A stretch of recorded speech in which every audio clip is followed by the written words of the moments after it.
গল্প নিরুপায়। লেখায় উম্মেহানি। আজ শান্তার স্বামীর দ্বিতীয় বিয়ে। আর সে দৌড়ে এসে দরজার সামনে দাঁড়িয়েছে তার স্বামী সদ্য বিয়ে করা বউকে বরণ করবে বলে। সে খুবই খুশি।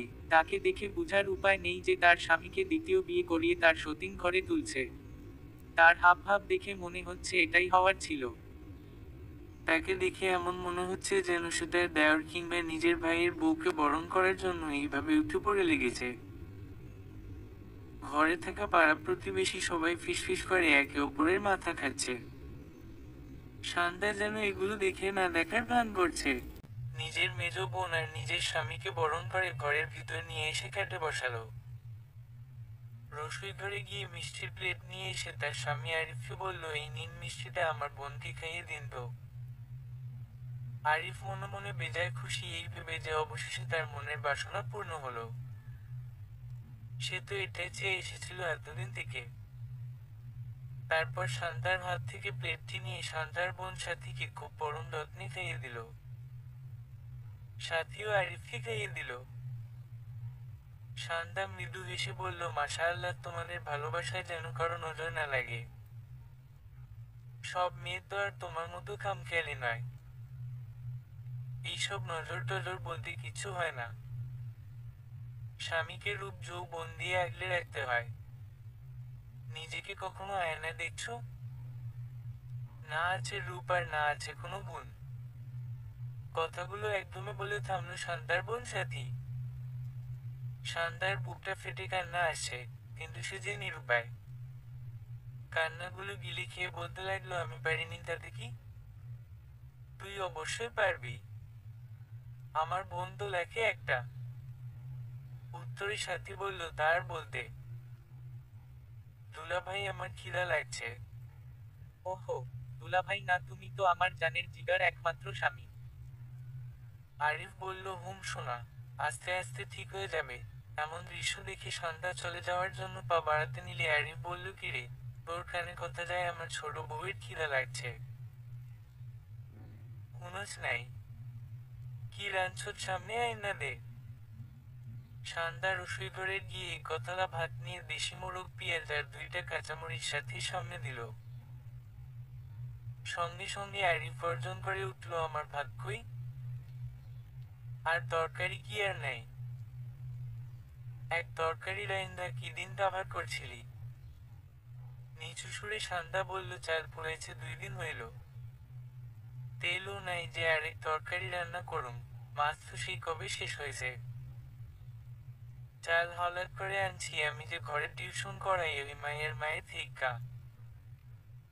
টিউশনির বেতনগুলো পাই নাই যে বাজার করুম। আরিফ আর কিছুই বলল না। তারপর সন্ধ্যার বোন সাথী বলল, জানের জিগার, তোমারে আমি খাইয়ে দিচ্ছি। এই কথা শুনে সন্ধ্যা রসুই ঘরের দিকে চলে গেল। সন্ধ্যার পর থেকে সন্ধ্যা খুবই ব্যস্ত সময় পার করছে। আজ তার স্বামীর সাথে নিজের বোনের বাসার রাত। তার টিনসের ঘরে একটি থাকার রুম আর সাথে ভাঙাচোরা টিনের একটা রসুই ঘর আছে। আজ খুব সুন্দর করে তার খাট ফুল দিয়ে সেজেছে। ফুলগুলো আরিফ এনে সন্ধ্যার হাতে দিয়ে বলল, তোর লগে যখন বিয়ে হয় তখন তো আর ওইসব ফুল টুল দিয়ে খাট সাজাইবার পারি নাই, তবে ছোট বউটার লগে না হয় ইচ্ছেটা পূরণ করি, যদিও বিয়ের আগে 3-4 বার হয়ে গেছে, তখন তো আর প্রস্তুত ছিলাম না। বিজয়ের হাসি দিয়ে আরিফ চলে গেল বাইরে। আর অন্যদিকে কাঠের চেয়ারে বসে নিজের হাতে থাকা ছুরি নাড়াচাড়া করছে সাথী। বিরক্তির স্বরে সন্ধ্যাকে বলল, আফা, তুই কি যাইবি রুম থেকে, নাকি নির্লজ্জের মতো আমাদের জামাই বউয়ের মাঝখানে থাকবি? সন্ধ্যা দীর্ঘশ্বাস ফেলে বলল, এই তো চলে যাচ্ছি, কিছু লাগলে অবশ্যই বলিস। সাথী বলল, না আফা, আমার জীবনে সব থেকে বড় জিনিসটা পাইয়ে গেছি, তুমি দয়া করে আমাদের জ্বালাতে আসবা না। সন্ধ্যা বেশ শান্ত কণ্ঠে বলল, না বোন, তোরা সুখে থাক, আমি নিজ থেকে এই রুমে আসবো না। এই রুম, আরিফ, আজ থেকে সব তোর। এই কথা বলে সন্ধ্যা রসুই ঘরে গিয়ে মাদুর পেতে নিচে শুয়ে পড়ল। আর দিনের বেলা জমিয়ে রাখা চোখের পানিগুলো এখন যেন বাদ মানছে না। এই চোখের পানি প্রায় 6 বছর পর্যন্ত অনবরত গড়াচ্ছে যখন থেকে তাদের 3 বোনের মাথার উপর থেকে তাদের বটবৃক্ষ বাবা নামক মানুষটা দুনিয়া থেকে চলে গেছে। তাদের পরিবারটি ছিল তাদের মা বাবা আর সে সহ তার 2 বোনকে নিয়ে। তারা ছিল মধ্যবিত্ত শ্রেণীর, তবে তাদের পরিবারটি ছিল খুবই হাসি খুশি পরিবার। তার বাবা মারা যাওয়ার পর তার মা অসুস্থ হয়ে পড়ে। কোনো ভাই না থাকায় শান্তার উপর পরিবারের দায়িত্ব এসে পড়ে। শান্তা 5-6টা টিউশনির পাশাপাশি সেলাই করত লোকজনের কাপড় চোপড়। পরিবারের ভরণ পোষণ তার 2 বোনকে পড়াশোনার সাথে মায়ের ঔষধ সব ম্যানেজ করতে তাকে খুবই হিমশিম খেতে হতো। খুব কাছ থেকে সে বাস্তবতাকে যেন উপলব্ধি করত। তারপরও দিন শেষে তার পরিবারের হাসিমুখগুলো দেখে নিজেকে সান্ত্বনা দিত, আমাকে স্ট্রং থাকতে হবে তাদের জন্য হলেও। পরিবারের কথা চিন্তা করতে করতে যেন নিজেকে নিয়ে ভাবার কোনো সময় ছিল না শান্তার কাছে। এত কিছুর মাঝে হঠাৎ একদিন তার চাচা এসে বলে তাদের বাড়িটা নাকি তার চাচার। শান্তার বাবা নাকি বাড়ির দলিল বন্ধক দিয়ে 50,000 টাকা তার চাচার থেকে এনেছিল ব্যবসার কাজে। শান্তারা তো এই কথা শুনে থ হয়ে চেয়ে রইল তার চাচার দিকে। তার বাবা তো এমন কথা কখনোই বলে নাই। কি মনে করে যেন শান্তা ঘরের স্টিলের আলমিরার তালাটা খুলে বাড়ির দলিলটা খুঁজতে লাগলো। কিন্তু তন্ন তন্ন হয়ে খুঁজে কোনো লাভ হলো না। তার চাচা বলল, কিরে শান্তা, দলিল খুঁজতেছিস নাকি? দলিল তো আমার কাছে। বিশ্বাস হচ্ছে না তাই তো? আমি জানতাম তোরা এমনই করবো, তাই তো দলিল নিয়ে আসছি। শান্তা খুব মনোযোগ সহকারে দলিলটা দেখল। হ্যাঁ, এটাই আসল দলিল। দলিলের সাথে একটা স্ট্যাম্প দেখতে পেল, যেটা স্পষ্টভাবে লেখা আছে তার বাবা তার চাচার থেকে 50,000 টাকা এনেছে বাড়ির দলিল বন্ধক দিয়ে। আর এই টাকা শোধ করতে না পারলে বাড়িটা তার চাচার। শান্তা এইসব দেখে দাঁড়ানো থেকে নিচে বসে পড়ল। এতদিন তো মাথা গোজার চাইছিল, এখন তার মা আর 2টা বোনকে নিয়ে কোথায় যাবে? কি করবে সে? অনবরত কান্না করেই যাচ্ছে তার মা এবং 3 বোন। তার চাচা বলল, এইসব নেকা কান্না বন্ধ কর। কালকের মধ্যে 1,000 টাকা দিবি, নইলে ঘর থেকে সব জিনিস নিয়ে বের হয়ে যাবি। নিষ্ঠুর চাচা অসহায়ত্বের সুযোগটাই নিচ্ছে বেশ বুঝতে পারছে শান্তা। পরের দিন সকালবেলা শান্তার চাচা এসে দেখল শান্তারা কোনো মালপত্র বের করেনি। শান্তার চাচা আগে থেকে জানতো এমনই হবে, তার জন্য কিছু লোক নিয়ে এসেছে। তাদের মালপত্র যে যেভাবে পারছে বাইরে পেলে চুরমার করে দিচ্ছে। শান্তা ও তার পরিবার অনেক কান্না করলে নির্দয় চাচার একেবারে জন্য মন গলেনি। আজ শান্তার একটা কথা খুব মনে পড়ছে, যতদিন বাবা বেঁচে আছে ততদিন ওর চাচা ফুপুর ভালোবাসা আছে। বাবা মরে গেলেই তাদের আসল রূপ বের হয়ে আসে।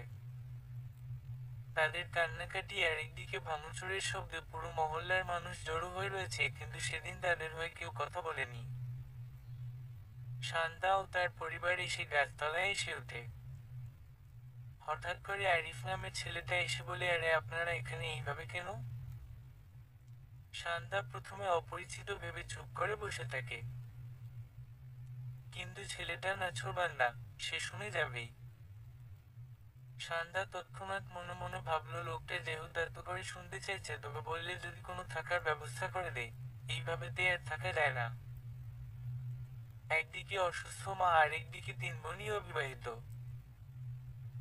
না, এখানে তাদের থাকাটা সেফ হবে না। তাই শান্তা সব বলল।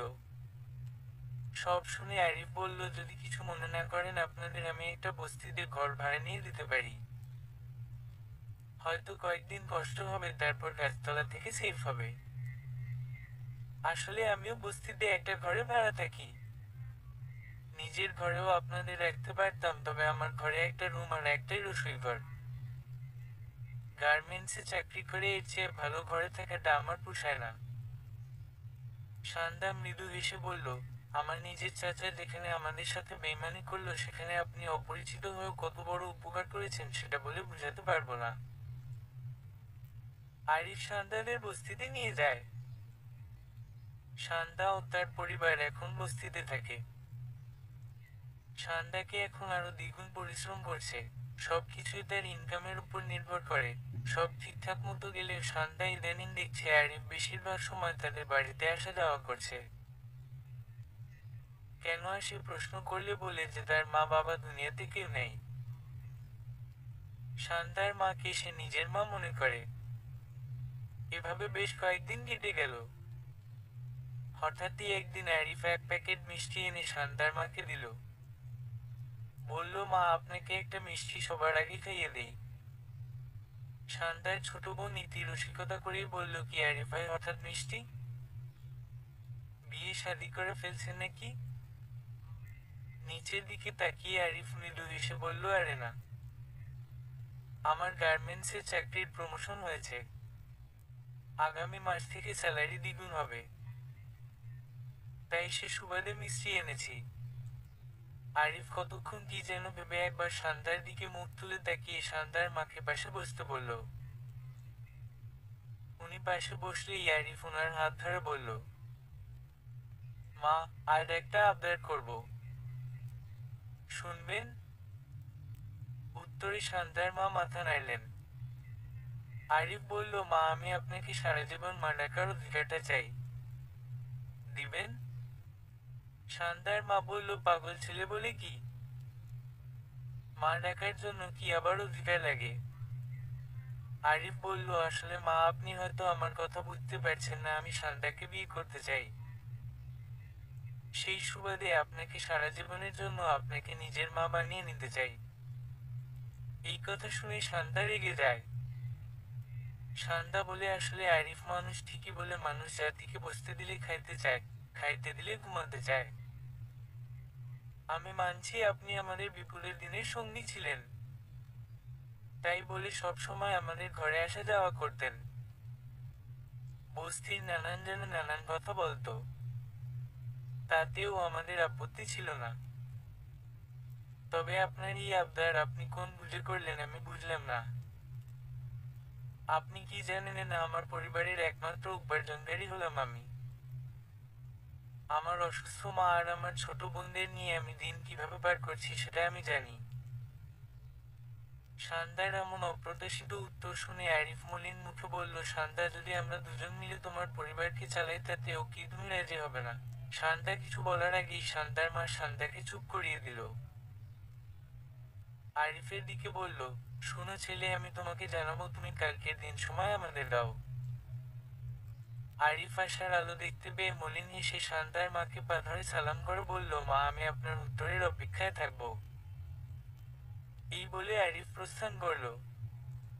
আরিফ যাওয়ার পর শান্তার মা শান্তাকে অনেক বুঝাতে লাগলো। উনি শান্তাকে বললেন উনি যদি মারা যান তাতে ওনার দুঃখ থাকবে যদি শান্তাকে বিয়ে দিতে না পারেন। উনি বলেন, আমি জানি আমি মরে গেলেও আমার বাকি দুই মেয়েকে তুই সামলে রাখতে পারবি। তাই তোকে নিয়ে আমার যত চিন্তা। তুই তোর ফ্যামিলির চিন্তা করতে করতে দেখা গেল নিজের কথা কিছু ভাববি না।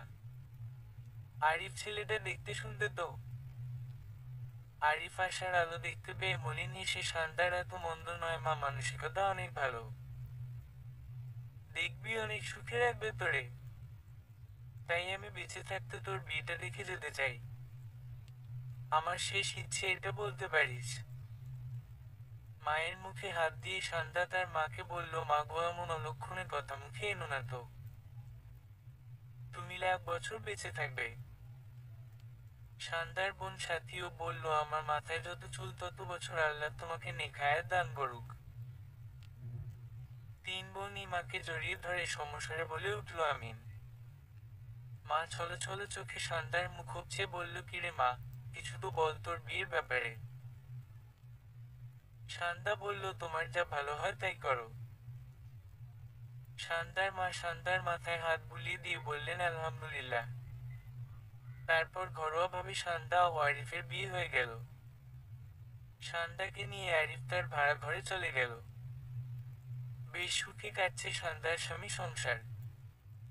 শান্তা যা রুজি রোজগার করছে তা দিয়ে চলছে তার মা বোনদের সংসার। বাড়িতে ভালো কিছু রান্না হলে আরিফ নিজে গিয়ে দিয়ে আসে তাদের বাড়িতে। এভাবে প্রায় 3 বছর কেটে যায়। হঠাৎ করেই শান্তার মা বেশ অসুস্থ হয়ে যায়। ওনাকে ডক্টরের কাছে নিলে ডক্টর পরীক্ষা নিরীক্ষার মাধ্যমে জানান ওনার ব্রেইন স্ট্রোক হয়েছে। মস্তিষ্কের কোনো অংশ ক্ষতিগ্রস্ত হলে বা রক্ত সরবরাহ বন্ধ হয়ে গেলে একদিকের অঙ্গগুলো কাজ করা বন্ধ করে দেয়। এই ভয়াবহ রোগের নাম প্যারালাইসিস। আর আপনার মাও এই রোগে আক্রান্ত। ওনার শরীরের এক পাশ প্যারালাইসিসে দখল করে নিয়েছে। আপনার মা এখন থেকে সবসময় বিছানায় থাকতে হবে, কেননা ওনার এখন চলন ক্ষমতা হারিয়ে গেছে। এমন কথা শুনে শান্তা সহ আরো 3 বোন মাকে জড়িয়ে হাউমাউ করে কাঁদতে লাগলো। শান্তার মাকে বাড়িতে নিয়ে গিয়ে শান্তা ও তার স্বামী বাড়িতে তালা ঝুলিয়ে তার মায়ের কাছে চলে যায়। এখন যে তার মায়ের তাকে খুবই প্রয়োজন। সাথীও পড়াশোনা ছেড়ে দিয়েছে। সে সেলাইয়ের মেশিন দিয়ে মানুষের কাপড় চোপড় সেলাই করে। অপরদিকে ইতি পড়াশোনা চালিয়ে যাচ্ছে শান্তার জন্য। শান্তা চাইছে তার যত রকম কষ্ট হোক ছোট বোনটা যেন উচ্চ শিক্ষিত হয়। তাদের 2 বোনের মতো যেন তাকে মাঝ রাস্তায় এসে পড়ালেখাটা ছেড়ে দিতে না হয়। শান্তা গার্মেন্টসে চাকরি নিয়েছে আরিফের সাথে। রাতে টিউশন করাই 2-3টা। বাড়িতে এসে মায়ের সেবায় যত্নে তার দিন যায়। এমনও রাত গেছে শান্তার মায়ের সেবা করতে করতে মাকে জড়িয়ে ঘুমিয়ে পড়ে। কেটে যায় 4 মাসের মতো। হঠাৎ একদিন শান্তার মাঝরাতে ঘুম ভেঙে যায় প্রকৃতির ডাকে। সেদিনও মাকে জড়িয়ে ঘুমিয়ে গেছিল সে। আস্তে করে উঠে সে যেন তার মা জেগে না ওঠে। সে বাড়ির মেইন দরজা খুলতে গিয়ে শুনে কারো হাসির আওয়াজ। সে প্রথমে ঘাবড়ে যায় ভুতুড়ে কোনো কিছু হবে ভেবে। তারপর আরিফের হাসির শব্দ শুনে শান্তা শিওর হয় এটা মানুষ। শান্তা ভাবতে থাকে আরিফ এত রাতে সজাগ কেন? আর কেন বা হাসছে? এগুলা ভাবতে ভাবতে সে তার স্বামীর রুমের দিকে এগোতে থাকলে শুনতে পায় একটা মেয়ে খুবই অশ্লীলভাবে শব্দ করছে। শান্তা খুবই ধীর পায়ে রুমের সামনে গিয়ে যা দেখলো তাতে যেন তার দুনিয়া এলোমেলো হয়ে গিয়েছিল। তার আপন মায়ের পেটের বোন হয়ে সে কিভাবে পারলো তার পিঠে ছুরি বসাতে? নিজে খেয়ে না খেয়ে কি না করেছিল বোনগুলোর জন্য, অথচ তার বোন কিনা তার স্বামীর সাথে একই বিছানায়। ছি! শান্তা আর ভাবতে পারছে না। শান্তার আর এগিয়ে গিয়ে যে তাদের মুখোমুখি হবে সে যেন পারছে না। ফুপিয়ে ফুপিয়ে কাঁদতে লাগলো আর ভাবতে লাগলো, আমি হেরে গেছি আমার আপন মানুষগুলোর কাছে। আমি ব্যর্থ নিজের সবটুকু উজাড় করে দেওয়ার পরও। আমি আমার দুঃখ কাউকে কখনো বলিনি আর তারাও আমায় বোঝেনি। আরিফ আরো ফুপিয়ে কান্না করার শব্দে দরজার দিকে চোখ গেলে সাথীকে ধাক্কা দিয়ে বিছানায় ফেলে লুঙ্গি পরেই শান্তার কাছে যায়। এর মধ্যে সাথীও নিজেকে কাঁথা দিয়ে আবৃত করে আফা বলে ডাক দিতে গেলে দেখে শান্তা কাঁদতে কাঁদতে গিয়ে মাকে জড়িয়ে ধরে কাঁদতে থাকে। শান্তার মা ঘুম ভেঙে গেলে শান্তাকে ইশারা দিয়ে বুঝায় শান্তার কি হয়েছে, কাঁদছে কেন।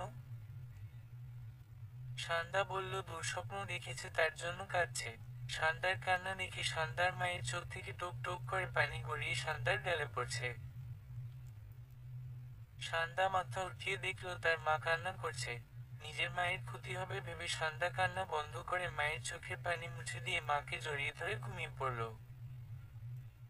সেদিনের পর থেকে শান্তা তার বোনের আর স্বামীর সাথে কথা বলতো না। শান্তা এই ভেবে খুবই অবাক হতো তারা অপরাধ করার পরও কিভাবে তার সামনে এত নর্মালি ভাবে চলাফেরা করতে পারত। তারা এমন ভাব নিত যেন কিছুই হয়নি। শান্তার রাত হলে তাহাজ্জুদ নামাজে আল্লাহকে নিজের মনের ব্যথাগুলো বলে ফুপিয়ে কাঁদত। সে কাকে বলতো যে তার বোন ও স্বামী রঙলীলায় মেতেছে, সে যে নিরুপায় এতে করে সমাজের লোক তাদের সমাজ থেকে বের করত। নিজের মায়ের কাছে যে বলবে সে উপায়ও নেই, কারণ তার মা আর কি বা করতে পারবে। আর এইসব শুনে হয়তো তার মায়ের মৃত্যু ঘটবে। একদিন রাতে শান্তা তাহাজ্জুদের নামাজ পড়ে সাথী ও ইতির রুমে গেল। গিয়ে দেখল সাথী নেই, ইতি ঘুমিয়ে আছে। শান্তার বুঝতে বাকি রইল না সাথী যে তার স্বামীর কাছে গিয়েছে। শান্তা ইতির পাশে বসে ইতির মাথায় হাত বুলিয়ে কান্না করছে। শান্তার কান্নার শব্দে ইতির ঘুম ভেঙে গিয়ে বোনের দিকে ড্যাব ড্যাব করে চেয়ে রয়েছে। ইতি বুঝতে পারছে না তার বোন কেন কান্না করছে। তার বোন কত বড় বড় বিপদের সময়ও কত শক্ত ছিল। আজ এমন কি হলো যে সে কান্না করছে। ইতি বলল, আফা তোর কি হয়েছে? শান্তা বলল, আমি মাকে এইভাবে দেখতে পারছি না বোন, আমার খুবই কষ্ট লাগছে। মনে মনে বলল, মিথ্যা বলা ছাড়া উপায় নেই। আমার মতো নিরুপায় কে আছে? একদিকে মা অসুস্থ আর একদিকে নিজের বোন আমার স্বামীর সঙ্গে রঙলীলায় মেতে উঠেছে। ইতি বলল, আমারও ওতে আফা। আয় তোকে ঘুম পাড়িয়ে দেই। পাশ ফিরে ইতি শুতে গেলে দেখে সাথী নেই। ইতি বলল, বরফা মেজফা কইরে? শান্তা বলল, হয়তো বাইরে গেছে। ইতি বলল, আচ্ছা মাথায় বিলি কেটে দেই, ঘুমাবি। শান্তা শুয়ে পড়ল। ইতি আস্তে আস্তে বোনের মাথায় চুলে বিলি কেটে দিচ্ছে। শান্তা ঘুমের রাজ্যে পাড়ি দিল। ঘুম ভাঙল ইতির চিৎকারে। ইতি চিৎকার করে বলছে, বরফা, মেজফা, দুলাভাই দেখো মা কিরকম করছে। ইতির চিৎকারে সবাই যার যার রুম থেকে থেকে বের হয়ে এলো।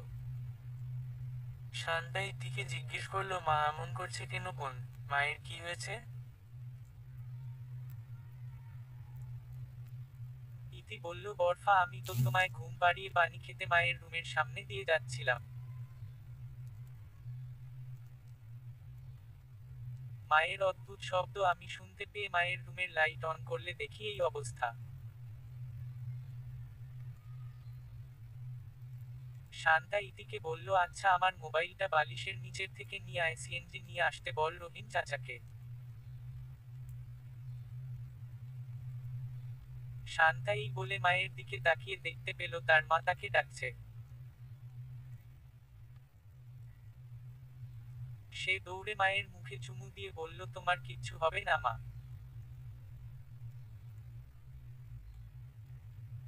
শান্তার মা শান্তার হাত দুটো ধরে উনার দুই মেয়ের হাত উঠিয়ে দিয়ে বললেন, আজ থেকে তুই ওদের মা, বাবা, বড় বোন। আমার মেয়েদের চোখ থেকে পানি ঝরতে দিস না মা, নইলে যে আমি কবরে খুব কষ্ট পাবো। এই কথা বলেই শান্তার মা দুনিয়ায় মায়া ত্যাগ করে পরকালের দিকে ছুটলেন। সাথী ইতি তাদের মাকে জড়িয়ে সে কি কান্না! যেন তাদের কান্নায় আকাশ ভারী হয়ে অন্ধকারাচ্ছন্ন হয়ে আছে। পাড়াপড়শি সবাই সাথী আর ইতির কান্না থামানো নিয়ে ব্যস্ত। অপরদিকে শান্তা চুপচাপ হয়ে গুটিসুটি মেরে বসে রয়েছে। তার যেন কোনো অনুভূতি কাজ করছে না। মানুষ নাকি বেশি কষ্ট পেলে পাথরের মতো রূপ ধারণ করে। শান্তারও একই দশা। পাড়া প্রতিবেশী ফিসফিস করছে, শান্তার কান্না খুবই জরুরি, নইলে এতে শান্তার মানসিকভাবে ক্ষতিগ্রস্ত হবে। ইতি শান্তার কাছে গেল। শান্তার গালে হাত রেখে বললে, বরফা তোমার কি হয়েছে বলতো? আমাদের মা নাই রে বরফা। আজ থেকে আমরা পুরোপুরি এতিম রে বরফা। আমাদের এখন সবাই এতিম বলেই চিনবে। বরফা শুনতে পাচ্ছ আমি কি বলছি? শান্তার চোখ ছলছল করে ওঠে। মা বলে একটা চিৎকার দিয়ে মায়ের কাছে গেল। মায়ের মুখের উপর থেকে কাপড়টা সরিয়ে বলে, মা ওঠো তুমি, তুমি এত স্বার্থপর হতে পারো না। আমাকে সব চাপিয়ে দিয়ে নিজে এভাবে চলে যেতে পারো না। ইয়া আল্লাহ, আমার জীবনের বিনিময়ে আমার মাকে ফিরিয়ে দেন। এসব বলে শান্তা অঝোর ধারা কাঁদতে লাগলো।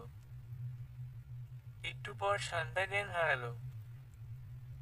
আরিফ শুধু দাঁড়িয়ে থেকে দৃশ্যগুলো দেখছিল। আরিফ দীর্ঘশ্বাস ফেলে চলে গেল সে শান্তার মায়ের জন্য দাফন কাপড় সহ যাবতীয় সরঞ্জাম আনতে। শান্তার জ্ঞান ফিরল ঠিক বিকেলের দিকে, ততক্ষণে তার মায়ের কবর দেওয়া শেষ করে যার যার বাড়িতে সবাই চলে গেছে। শান্তাদের বাড়িটা পুরো ফাঁকা। তারা তিন বোন ছাড়া কেউ নেই। শান্তা উঠে বসলো বিছানা থেকে। মা বলে চিৎকার করে সামনের দরজার কাছে গেল। গিয়ে দেখলো সেখানে কেউ নেই। তার ছোট বোন দরজার সামনে হাঁটু গেড়ে বসে কান্না করছে। শান্তাকে দেখে ইতি বরফা বলেই জড়িয়ে ধরে কাঁদতে লাগলো। সাথী চুলায় কি যেন বসিয়েছিল। দুই বোনের কান্না শুনে দৌড়ে আসলো। এসে মুখ ভেঙচি কেটে বলল, তোদের জ্বালায় বাঁচি না। মনে করছিলাম মায়ের সাথে বুঝি বরফা বিদায় নিল বুঝি। ইতি উত্তরে মেজফা বলে চিৎকার করলো। সাথী আর কিছু না বলেই হনহনিয়ে নিজের জায়গায় চলে গেল। শান্তার মায়ের মৃত্যুটা কোনোভাবে মেনে নিতে পারছিল না।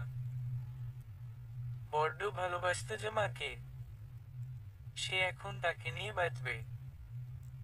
এক এক করে তার আপন মানুষগুলো তার থেকে দূরে সরে যাচ্ছে।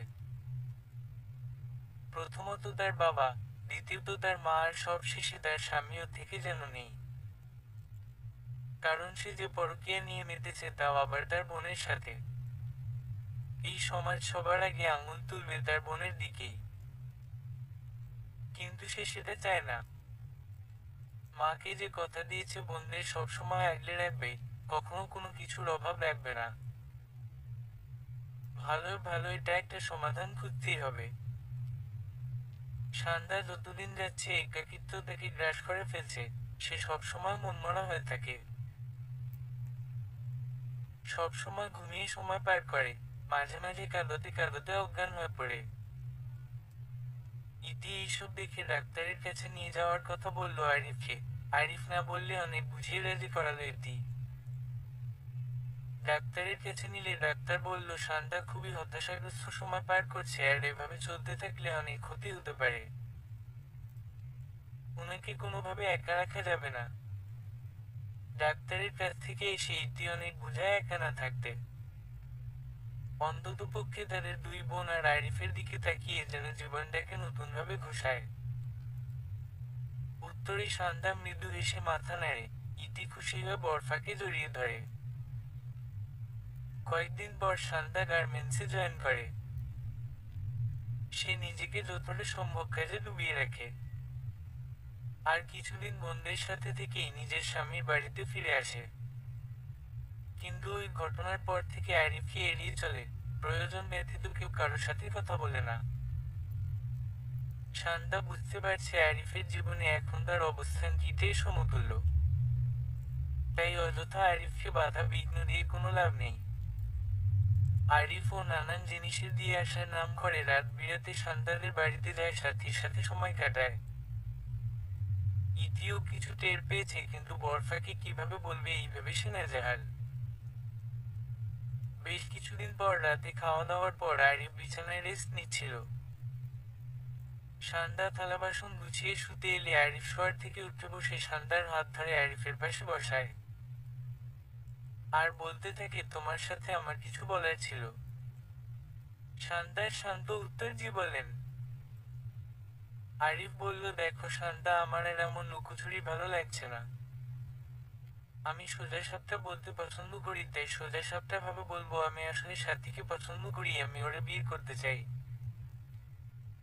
এতে করে তুমি রাজি থাকো কিংবা না থাকো তাতে আমার কিছু যায় আসে না।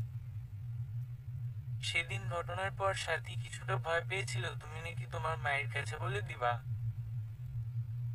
কিন্তু আমি জানতাম তুমি বুদ্ধিমতী, তুমি কোনোভাবে চাইবে না তোমার মা এমন কথা শুনে আরো অসুস্থ হয়ে যাক। কিন্তু ভাগ্যের কি নির্মম পরিহাস, তোমার মা মারা গেলেন। আমি তোমার বোকা বোনকে এটা বুঝাতেই ব্যর্থ হয়েছিলাম। যাই হোক, তুমি যদি বলেও দিতা তাতে কারো কিচ্ছু যায় আসতো না। আমার প্ল্যান ছিল তোমার বোনকে নিয়ে পালিয়ে যাব, কিন্তু কি থেকে কি হয়ে গেল তোমার মায়ের। এখন আমি যদি তোমার বোনকে বিয়ে করি তবে তুমি কি এই সংসার করবে নাকি তালাক নিবে? আর সাথী চাইছে না তোমার সাথে এক বাড়িতে থাকতে। শান্তার ভিতরটা চুরমার হয়ে যাচ্ছিল, কিন্তু সে আরিফকে তার দুর্বলতা দেখাতে নারাজ। সে বড় একটা দীর্ঘশ্বাস গিলে বলতে লাগলো, আসলে আমি চাইছিলাম আপনাদের চার হাত এক করে দিতে। আপনারা অবৈধ সম্পর্কে মেতে উঠেছেন। তা আমার নিজের কাছে খারাপ লাগছিল। এখন আপনারা যেহেতু চাইছেন একটা অবৈধ সম্পর্কে বৈধতা দিতে, সেখানে আমি আটকানো ঠিক। আর আমি আপনার সংসার করব। কারণ লোকে আপনাদের দিকে আঙুল তুলবে, বলবে বড় বোনকে তালক দিয়ে ছোট বোনকে বিয়ে করেছে। তার চেয়ে ভালো আপনি সমাজের কাছে বলবেন যে আমি সন্তানহীন। আমি কখনো মা হতে পারবো না। আমি নিজে কলম গায়ে মেখে আপনাদের সুযোগ করে দিই, এতে যদি মৃত্যুর পর আল্লাহ আমার উপর একটু খুশি হয়। আসলে সাথী কোনোভাবে চাইছে না আরিফের সংসার ছাড়তে, কেননা সে জানে এই সমাজের ডিভোর্সি মহিলাদের কোন চোখে দেখে মানুষেরা, এর চেয়ে বরং সতীন নিয়ে খালি পেটে ঘরের এক কোণায় থাকাটা অনেক সম্মানের। আর সতীনটা তো আর কেউ নয়, নিজের মায়ের পেটের বোনই তো। একদিন দূরে ফেলে দিলে আর একদিন ঠিকই বুকে টেনে নিবে তার বিশ্বাস। এই ভেবে নিজেকে আশ্বস্ত দেয় শান্তা। তো আরিফের কথা অনুযায়ী এক শুক্রবারে আরিফ সাথীকে বিয়ে করার জন্য বিয়ের সাজসজ্জা নিয়ে শান্তাদের বাড়িতে যায়। ইতি প্রথমে বাধা দিলেও বিয়েতে আরিফ ইতিকে বলে যে দেখো ইতি, তোমার বড় বোন কখনো মা হতে পারবে না। আমারও তো মন চায় ছোট একটা বাচ্চা আমাকে বাবা বলে ডাকবে, কোলে উঠবে, বাহানা করবে। একজন পুরুষের এর থেকে বড় আশা কি হতে পারে বলো? আর তাছাড়া তোমার বোনদের তো বিয়ে করছি। দু বোন মিলে থাকলো আনন্দে। আর কি চাই বলো? আর তোমার বড় বোনই আমায় অর্ডার করেছে তোমার মেজ বোনকে বিয়ে করতে। কিন্তু ইতিও নাছোড়বান্দাও জানে ওকে মিথ্যা বলছে ওর দুলাভাই আর মুজফা। ইতি বলতে লাগলো আমি আপনাদের রঙলীলা দেখে ফেলেছি, আমায় মিথ্যা বলবেন না। বলার সাথে সাথে তার মেজ বোন তার মুখে থাপ্পড় বসিয়ে বলল বেশি পাকনামি ভালো লাগে না আমার। এই বলে আরিফের আনা লাগেজটাকে টানতে টানতে অন্য রুমে নিয়ে যায় সাজগোজ করার জন্য। একটু পর সাথী নতুন বউ সেজে রুম থেকে বের হয়ে আরিফের হাত ধরে সোজা কাজে অফিসে চলে যায়। তারপর বিয়ের কাজ শেষ করেই সোজা আরিফের বাড়িতেই উঠে। আরিফের সাথে শান্তার বোনকে নতুন বউয়ের সাজে দেখতে পেয়ে বস্তির পাড়া প্রতিবেশীরা আরিফের পিছন পিছন তাদের বাড়িতে উঠে। গিয়ে দেখে শান্তা খুব হাসি খুশি। শান্তা বর্তমানে এসে এইসব অতীতের কথা ভেবে কাঁদতে কাঁদতে অজ্ঞান হয়ে গেছে। অপরদিকে আরিফ ও সাথী বস্তির কল থেকে সকাল সকাল উঠে ফরজ গোসল সেরেই একে অপরের সাথে খুনসুটি করতে করতে ঘরে ফিরে। সাথী আরিফকে বিছানায় হাত ধরিয়ে বসিয়ে বলল তুমি বসো, আমি চা করে আনি। রসোই ঘরে গিয়ে সাথী হোঁচট খেয়ে পড়ে গেল। সাথী নিচের দিকে তাকাতেই দেখতে পেল শান্তা শুয়ে আছে। আরিফ কিছু পড়ার শব্দে রসোই ঘরে দৌড়ে এলো। এসে দেখে শান্তা নিচে শুয়ে আছে আর সাথী পা ধরে বসে আছে। আরিফ সাথীকে টেনে উঠাতে উঠাতে বলে ব্যথা পাওনি তো? সাথী, দানব শুয়ে আছে, এই বলে শান্তাকে এক ধাক্কা দিল। আমি কি জানতাম দানব এখানে এভাবে পড়ে আছে। তেমন বেশি লাগেনি জানেমান। এত বেশি চিন্তা করো না। আরিফ, ওহো, আমার উচিত হয়নি তোমাকে রসুই ধরে পাঠানোর। আমি তো হারামজাদির কথা ভুলেই গেছি। শান্তাই শান্তা, নবাব যদি উঠুন আমাদের একটু চা নাস্তার ব্যবস্থা করে দিন। এইভাবে অকথ্য ভাষায় কথা বলে আরিফ শান্তাকে উঠাচ্ছিল। সাথী, শুনো, আমার কেমন যেন মনে হচ্ছে বরফার সেন্স নেই। ও কি আবারও সেন্স হারিয়েছে? না হলে তো বরফার ঘুম এত ভারী না। আরিফ, দেখো চেক করে না কোনো ভান ধরে শুয়ে আছে। সাথী, আচ্ছা দেখছি। এই বলে সাথী শান্তার বুকের উপর কান দিয়ে বুঝতে পারলো আসলেই শান্তা জ্ঞান হারিয়েছে। আরিফ, আছে নাকি মরে গেছে? মরলে আমার খরচটা বেঁচে যেত। সাথী, এত সকাল মরলে আমাদের অশান্তিটা কে দিবে শুনি? যাও পানি নিয়ে এসো। পানি দিলে দেখবা মহারানীর জ্ঞান ফিরছে। পানির ছিটা পড়ার সাথে সাথে শান্তা চোখ খুলল। খুলে সাথীকে দেখতে পেল। সান্ধ্যা সাথীকে দেখে উঠে বসে চম্বুক গতিতে জড়িয়ে ধরে কাঁদতে থাকলো। সাথী সান্ধ্যাকে ধাক্কা দিয়ে ফেলে দিয়ে বলল, শোন, এত ন্যাকামো আমার অসহ্য লাগে। হতে পারে তুমি বাবা মায়ের প্রিয় সন্তান ছিলে, তাই বলে যে আমারও প্রিয় তা কিন্তু নয়। তোমাকে সবসময়ই মা বাবা আলাদা চোখে দেখতো, তাদের চোখের মণি ছিল তুমি। ছোটবেলা থেকে সবসময় তোমাকে মা বাবা বেস্ট জিনিসটা দিয়েছে। মাঝখান থেকে আমার অবহেলায় অবহেলা দিন কাটতো। আসলে তুমি বরফা খুবই চালাক, চতুর, সবার কাছে নিজের বুদ্ধিকে কাজে লাগিয়ে কেমনে যেন সবার প্রিয় হয়ে যাও। অথচ দেখো, তোমার প্রিয় স্বামী এখন আমার অধীনে। আমি ছোটবেলা থেকে এই প্রতিজ্ঞা নিয়ে বেড়ে উঠেছিলাম, কোনো একদিন আমি তোমার থেকে তোমার এমন একটা জিনিস কেড়ে নিব যেটা তুমি আমায় দিতে বাধ্য থাকবে, আর তোমার ভিতর সবসময় আর্তনাদ বিরাজ করবে। না পারবে সহ্য করতে, আর না পারবে কাউকে বলতে। যেমনটা আমি ছোটবেলা থেকেই সহ্য করে আসছি। এগুলো বলেই সাথী দৌড়ে রসোই ঘর থেকে রুমে চলে গেল। আরিফ যেতে যেতে বলল, তোর অভিনয় শেষ হলে রান্না বাড়া কর।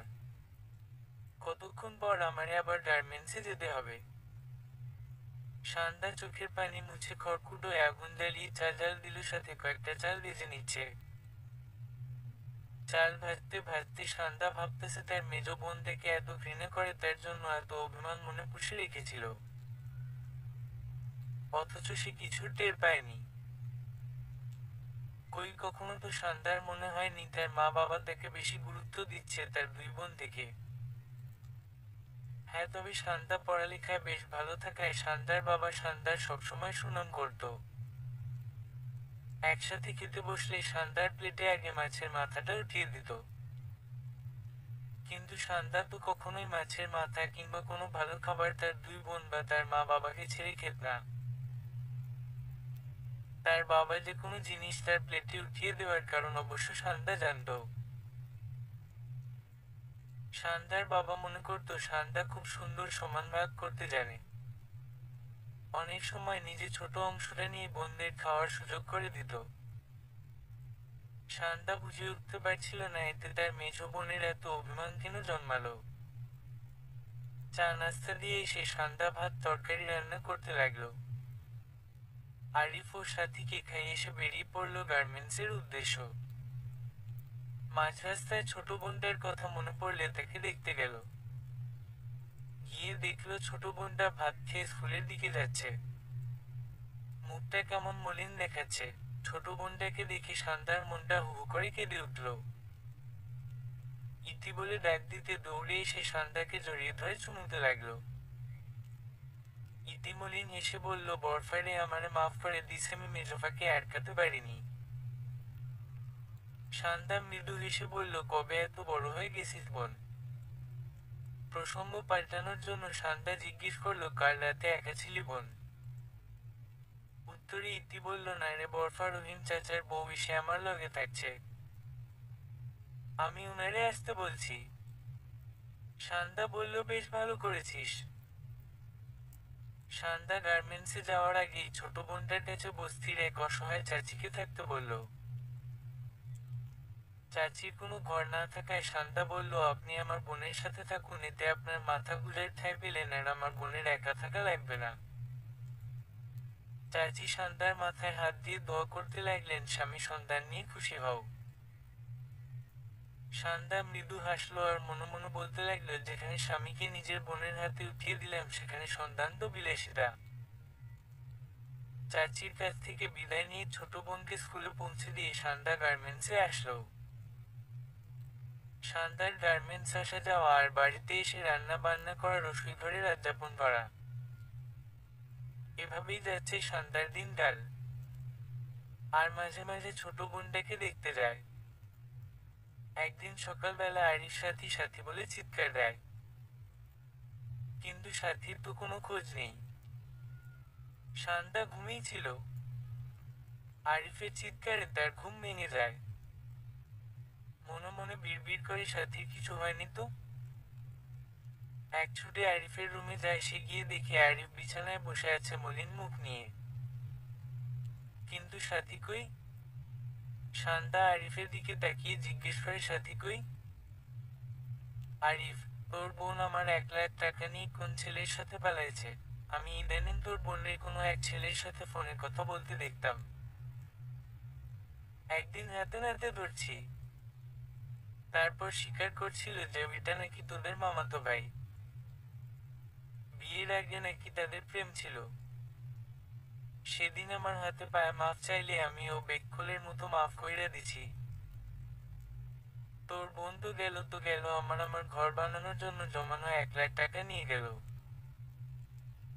এই বলে আরিফ হাত দিয়ে কপাল ছাপড়াতে লাগলো। শান্তা, আপনার টাকা কই ছিল? আর আমার কোনো মামাই নাই। আমার মা ছিল আমার নানির একমাত্র সন্তান। তাহলে মামাতো ভাই আসবে কোথায় থেকে? আমার বোন অন্য কোনো ছেলের সাথে যায়নি, অযথা মিথ্যা অপবাদ দেওয়া বন্ধ করুন। আরিফের শান্তার মুখের এমন উত্তর শুনে রেগে যায়। তেড়ে এসে শান্তার চুলের মুঠি ধরে টানতে টানতে ভাঙা কাঠের আলমিরার সামনে নিয়ে যায়। আর বলতে থাকে, দেখ, আমার টাকা এই ড্রয়ারে রাখতো তোর বোন। আমি প্রতি মাসের বেতন থেকে কিছু টাকা এনে তোর বোনের কাছে দিতাম সঞ্চয় করে রাখার জন্য। 3-4 দিন আগে ড্রয়ার খুলে আমি টাকা হিসেব করছিলাম, সর্বমোট 1 লাখ হয়েছিল। আর তোর বোন সেই টাকা নিয়ে হাওয়া হয়ে গেছে। শান্তা, চুল ছাড়ুন, আমার লাগছে। আরিফ, এখন ছেড়ে দিলাম। আগে তোর বোনকে খুঁজে নেই, তারপর যদি শুনি এই ঘটনায় তুই জড়িত আছিস তবে মাথার একটা চুলও আস্ত থাকবে না বলে দিলাম। এই বলে শান্তার চুল ছেড়ে হনহনিয়ে বেরিয়ে গেল সাথীর খোঁজে। শান্তার আর নিতে পারছে না এত সব অসহনীয় যন্ত্রণা, একের পর এক দুর্দশা এসে থেকে হাতছানি দিচ্ছে। আত্মহত্যা যদি মহাপাপ না হতো তবে তার মা যেদিন পৃথিবীর মায়া ত্যাগ করেছিল সেদিন শান্তা ও পৃথিবী ছেড়ে চলে যেত। অনেকক্ষণ কান্নাকাটি করার পর শান্তার হঠাৎ মনে পড়ল সাথীর এই কয়েকদিন যাবৎ বিশেষ পরিবর্তনগুলো। সাথী অন্যান্য দিন শান্তাকে উঠতে বসতে কথা শুনাইত, কিন্তু 4-5 দিন যাবৎ শান্তার সাথে দুর্ব্যবহার তো দূরে থাক, কথা বলেনি। সারাদিন শুয়ে বসে মোবাইলে কথা বলে সময় কাটাতো, আবার নিজেকে খুব বেশি পরিপাটি করে রাখতো। আচ্ছা সাথী, কার সাথে এতে কথা বলতো ফোনে? আরিফ যেই ছেলেটার কথা বলছে সে না তো। উত্তর খুঁজে পায় না শান্তা। শান্তা মনস্থির করলো এভাবে বসে থাকলে চলবে না, পুলিশ স্টেশন যাবে সে, এবং পুলিশেরা যদি কোনো ব্যবস্থা করতে পারে। শান্তা চোখ মুখ ধুয়ে যেই বেরোতে যাবে তখনই দেখতে পেল ইতি কোথায় থেকে দৌড়ে এসে বলল, বরফা, মেজোফাকে নাকি খুঁজে পাচ্ছিস না? শান্তা অবাক হয়ে বলল, তুই জানলি কিভাবে বোন? ইতির সোজাসাপটা উত্তর, দুলাভাইয়ের ফোন দিয়ে মেজাফারও খোঁজ নিতেছিল। বলতেছিল মেজোফা আমাদের বাড়িতে গেছে কিনা। আমি বললাম না, আসেনি, পরে জিজ্ঞেস করলাম ঘটনা কি। তারপর দুলাভাই বিস্তারিত বলল আর কি। যাই হোক, এত চিন্তা করো না তুমি। মোজোফা চলে গেছে মানে তোমার সংসার থেকে আপদ বিদায় হয়েছে, তুমি আবার তোমার সংসার খুঁজে পাবে। ইতি বলে শান্তা হাত উঠিয়ে একটা থাপ্পড় মেরেও মারল না। এমন ভাবে বলতে হয় না বোন, ও তো আমাদের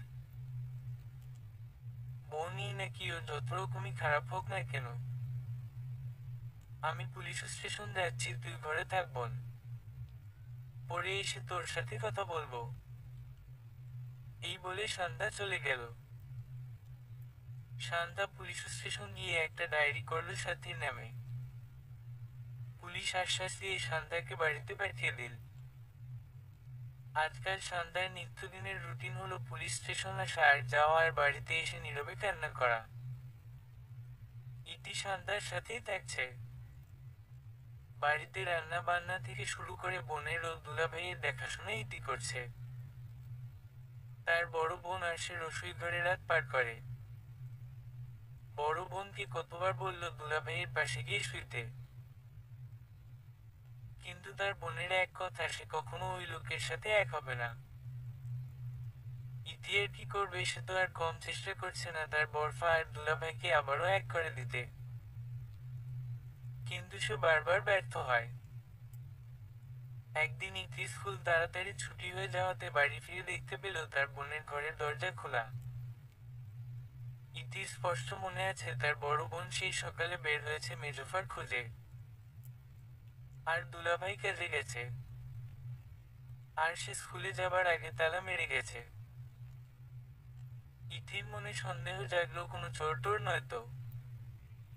বস্তির ঘরের টিনের দরজা, তাও আবার অর্ধ ভাঙা।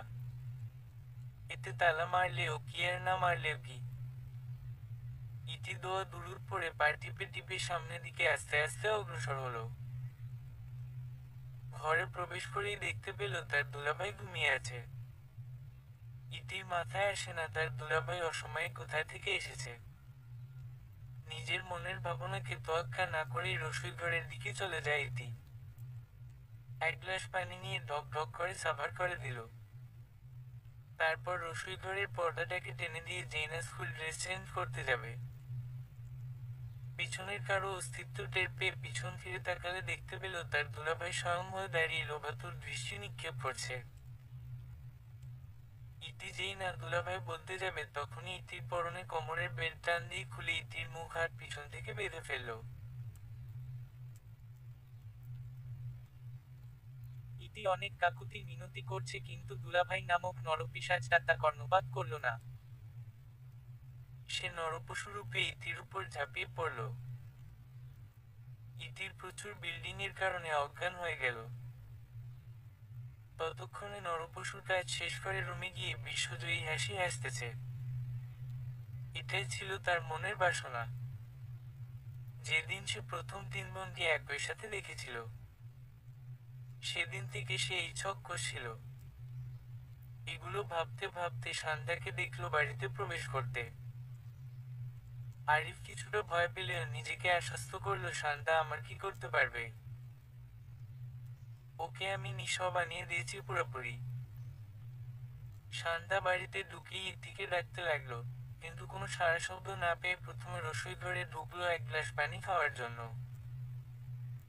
কিন্তু একই পুরো রসোই ঘর জুড়ে রথের ছড়াছড়ি, আর তার ছোট বোনের দেহ মাটিতে মিশে রয়েছে। ইতি বলে চিৎকার করে কেঁদে উঠল শান্তা। কোনো উপায় না পেয়ে এক গ্লাস পানি এনে ইতির মুখে পানি ছিটকে দিল। ইতির জ্ঞান ফিরল। নিজের বড় ফাঁকে চোখ খুলে দেখতে পেয়ে হাউমাউ করে কান্না করে দিল। শান্তা জানতে চাইল ইতির এই অবস্থা কিভাবে হয়েছে। উত্তরে ইতির দুলাভাই ব্যতীত আর কিছুই বলতে পারল না। এইসব শুনে শান্তার রথ ওগুলো যেন টকবক করে ফুটতে লাগলো, আর চোখগুলো রক্তিম বর্ণ ধারণ করলো। ইতিকে শুয়ে দিয়ে রসোই ঘর থেকে বটিটা টানিয়ে তেড়ে গেল আরিফের দিকে। কিন্তু আরিফও কম যায় কিসে। সে পর্দার আড়াল থেকে সব শুনে ঘর থেকে গায়েব হয়ে গিয়েছে। শান্তা রুমে গিয়ে আরিফকে না দেখতে পেয়ে বটিদাটা হাত থেকে ফেলে নিচে হাঁটু গেড়ে বসে আল্লাহর কাছে হাত উঠিয়ে বলতে লাগলো, ইয়া আল্লাহ, আমার থেকে আর কত পরীক্ষা নেবেন? আমি ক্লান্ত আল্লাহ, আমি যে আর পারছি না। বাপ মা হারা আমার ছোট্ট বোনটার কি দোষ ছিল আল্লাহ তার সাথে এত বড় অন্যায়টা হয়েছে? হয় আমাদের 2 বোনকে আপনার কাছে উঠিয়ে নিন, না হয় আমাদের সাথে করা অন্যায়কারীদের হিসেব আমাকে দেখার সুযোগ করে দিন। এই বলে শান্তা কাঁদতে লাগলো। শান্তার হঠাৎ মনে পড়ল তার বোনের অবস্থা খুবই ভয়াবহ, তাকে দ্রুত হাসপাতালে নেওয়া লাগবে। একটা সিএনজি ব্যবস্থা করে তার বোনকে নিয়ে চলল ডাক্তারের কাছে। প্রচুর বিল্ডিং হওয়ার কারণে ডাক্তার বলছে যত তাড়াতাড়ি সম্ভব ও প্লাস রক্তের ব্যবস্থা করতে। সব জায়গায় খোঁজাখুঁজির পরও শান্তা রক্তের খোঁজ পেল না।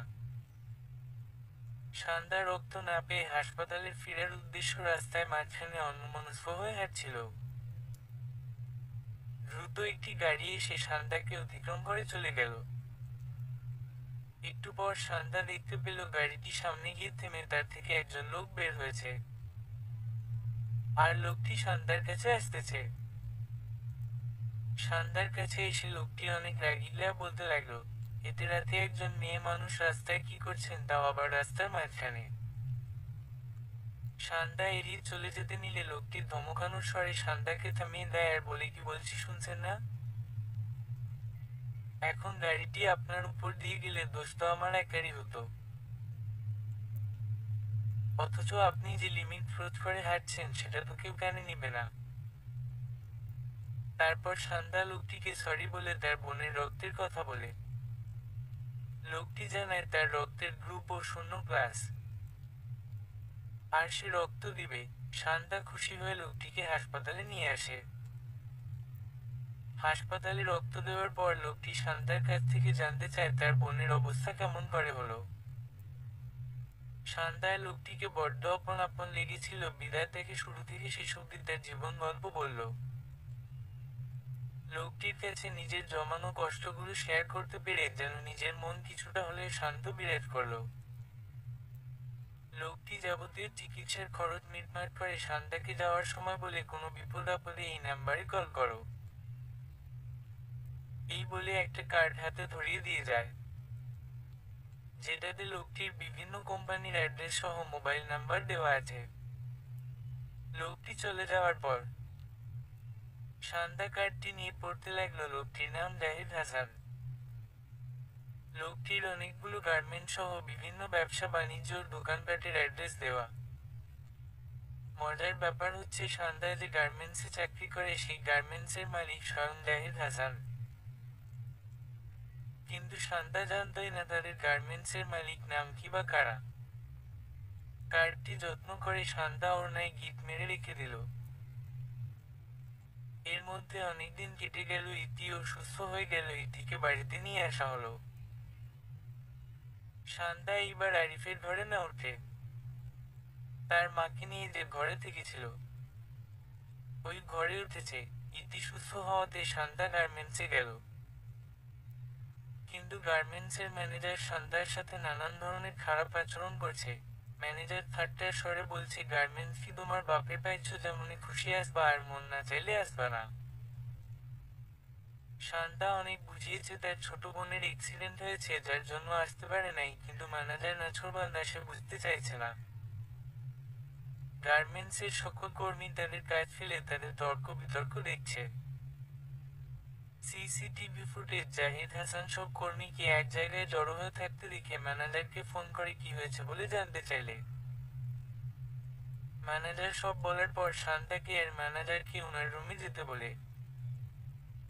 রুমে যাওয়ার পর শান্তা সালাম দিয়ে বলতে লাগলো, আসতে পারি স্যার?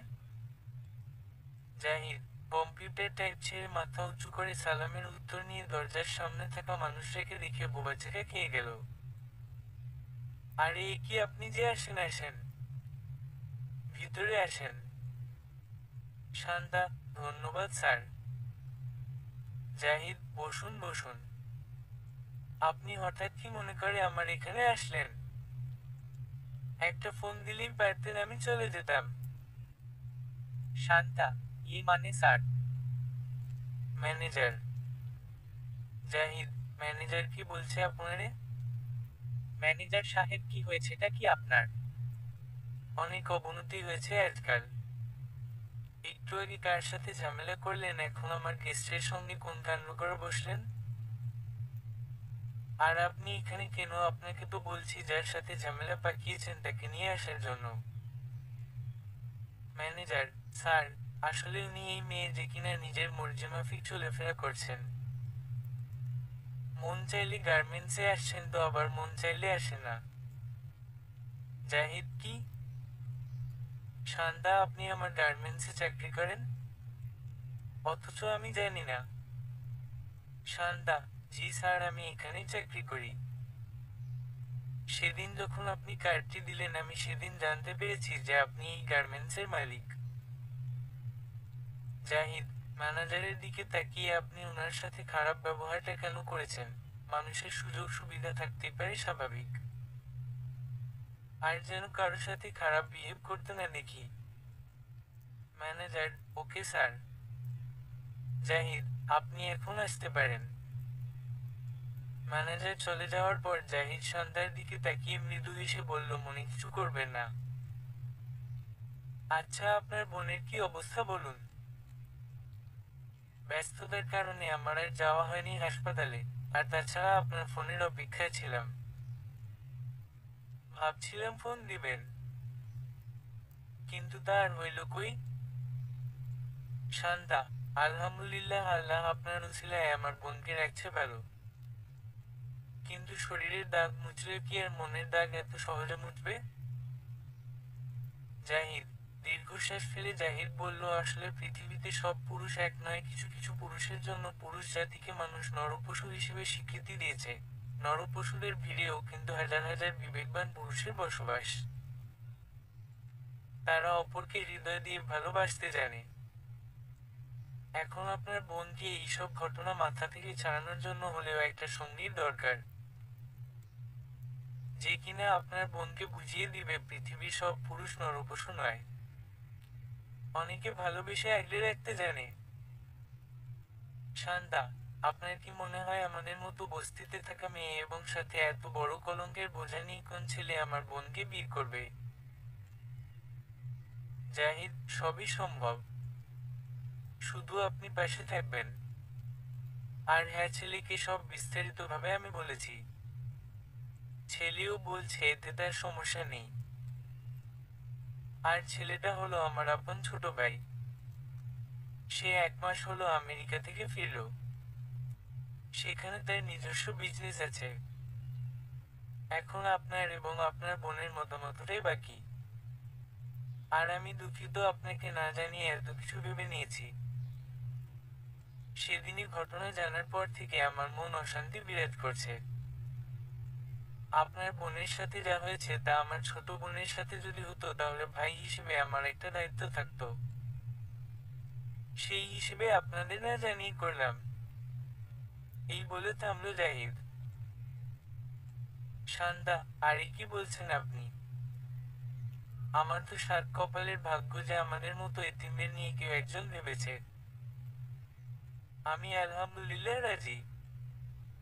তবে একটা শর্তে, আপনি ও আপনাদের পরিবারের সবাই আমাদের বাড়িতে শুক্রবারে আমন্ত্রিত। গরিবের বাড়িতে ডাল ভাত খেয়ে কথাটা শেষ করব। জাহিদ, অবশ্যই যাব। আমার মেয়ে সব সময় বাহানা খুঁজে কোথাও বেড়াতে নিয়ে যাওয়ার, কিন্তু সময়ের অভাবে তেমন ঘুরতে যাওয়া হয় না। শান্তা, জি স্যার, অবশ্যই মামুনিকে নিয়ে আসবেন। মামুনি কি একাই? ওর কেন ভাই বোন নেই? জাহিদ গোমরা মুখ বড় একটা দীর্ঘশ্বাস ফেলে, আসলে আমার মেয়েটা মাহারা মেয়ে। আমাদের পরিবারে 3 জন সদস্য আছে। আমি, আমার ভাই আর আমার ছোট সোনামণি। আমার মা সেই ছোট্টবেলা মারা গিয়েছে। বাবা গত হয়েছে 2 বছর আগে রোড অ্যাক্সিডেন্টে।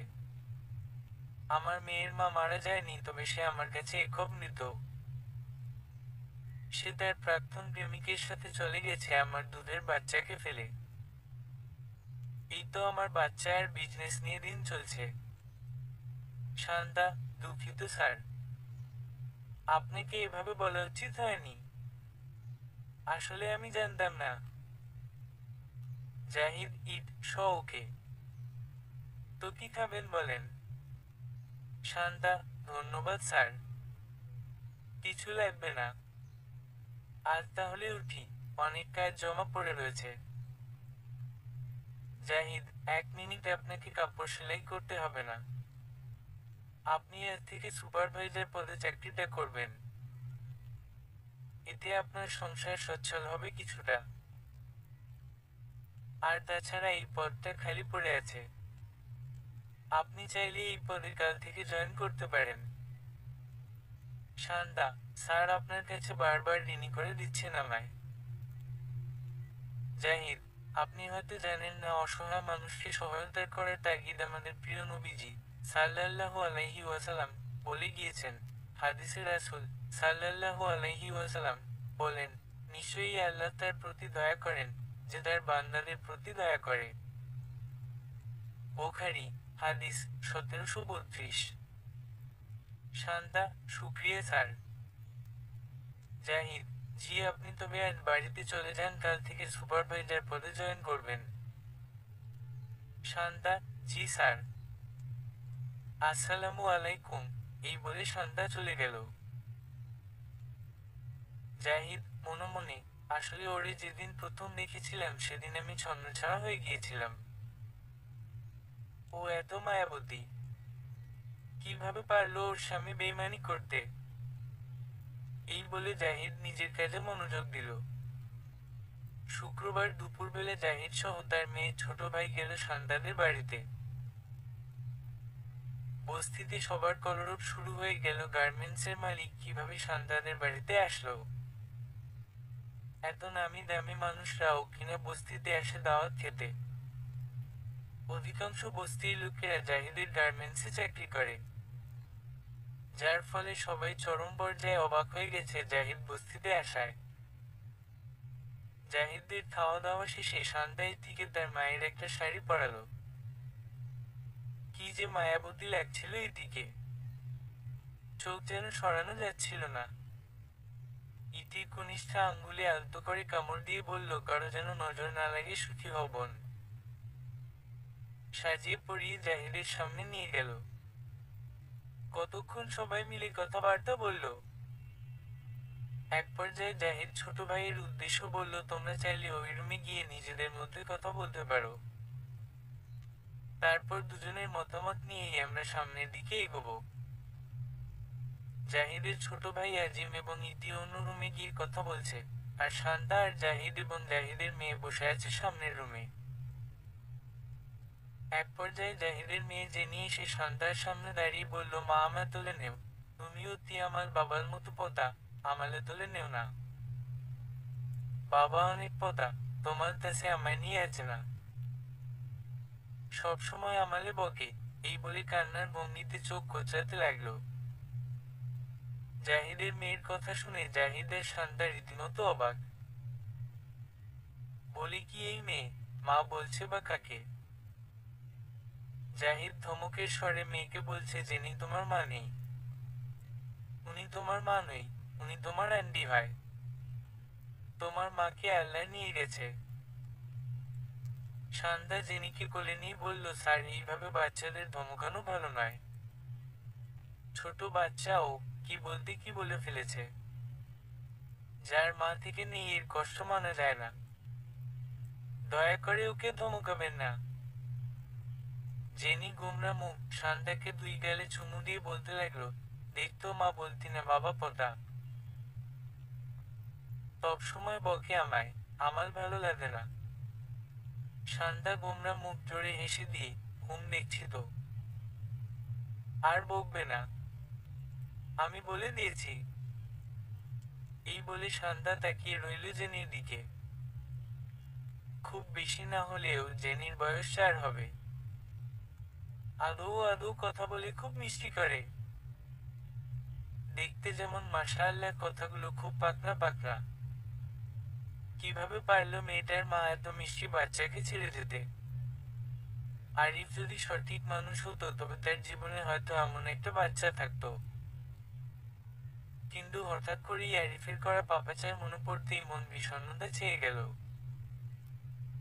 এইদিকে সন্ধ্যা চেয়ে আছে জেনির দিকে, আর জাহিদ চেয়ে আছে সন্ধ্যার দিকে। আজ যেন সন্ধ্যাকে অন্যরকম লাগছে, একটা নতুন কালো সুতির থ্রি পিস পরেছে। এতেই যেন তার রূপ মাধুর্যও বুঝে পড়ছে। তার সাথে যতদিন দেখা হয়েছে বোরকা আর একটা ওড়না পরিহিত থাকতো, তবে আজ যেন মায়াবতীকে আরো মায়াবতী লাগছে। এইসব ভাবছে এর মধ্যে জাহিদের ছোট ভাই আজিমের ইতি কথাবার্তা শেষ করে চলে এসেছে। তারা দুইজনে জানিয়েছে তাদের মধ্যে কোনো সমস্যা নেই। এই বিয়েতে দুজনের সম্মতি রয়েছে। জাহিদ একটু জোরে আলহামদুলিল্লাহ বলল, তারপর সন্ধ্যার দিকে দৃষ্টি নিক্ষেপ করে বলল, এখন বিয়েটা তাহলে আগামী শুক্রবার হোক। আপনার কি মতামত? সন্ধ্যা দৃষ্টি নত করেই বলল, আপনাদের যেমন খুশি এতেই আমি আলহামদুলিল্লাহ। জাহিদ বলল, বিয়ের খরচ নিয়ে আপনাদের কোনো টেনশন নেই, সব খরচ আমি বহন করব।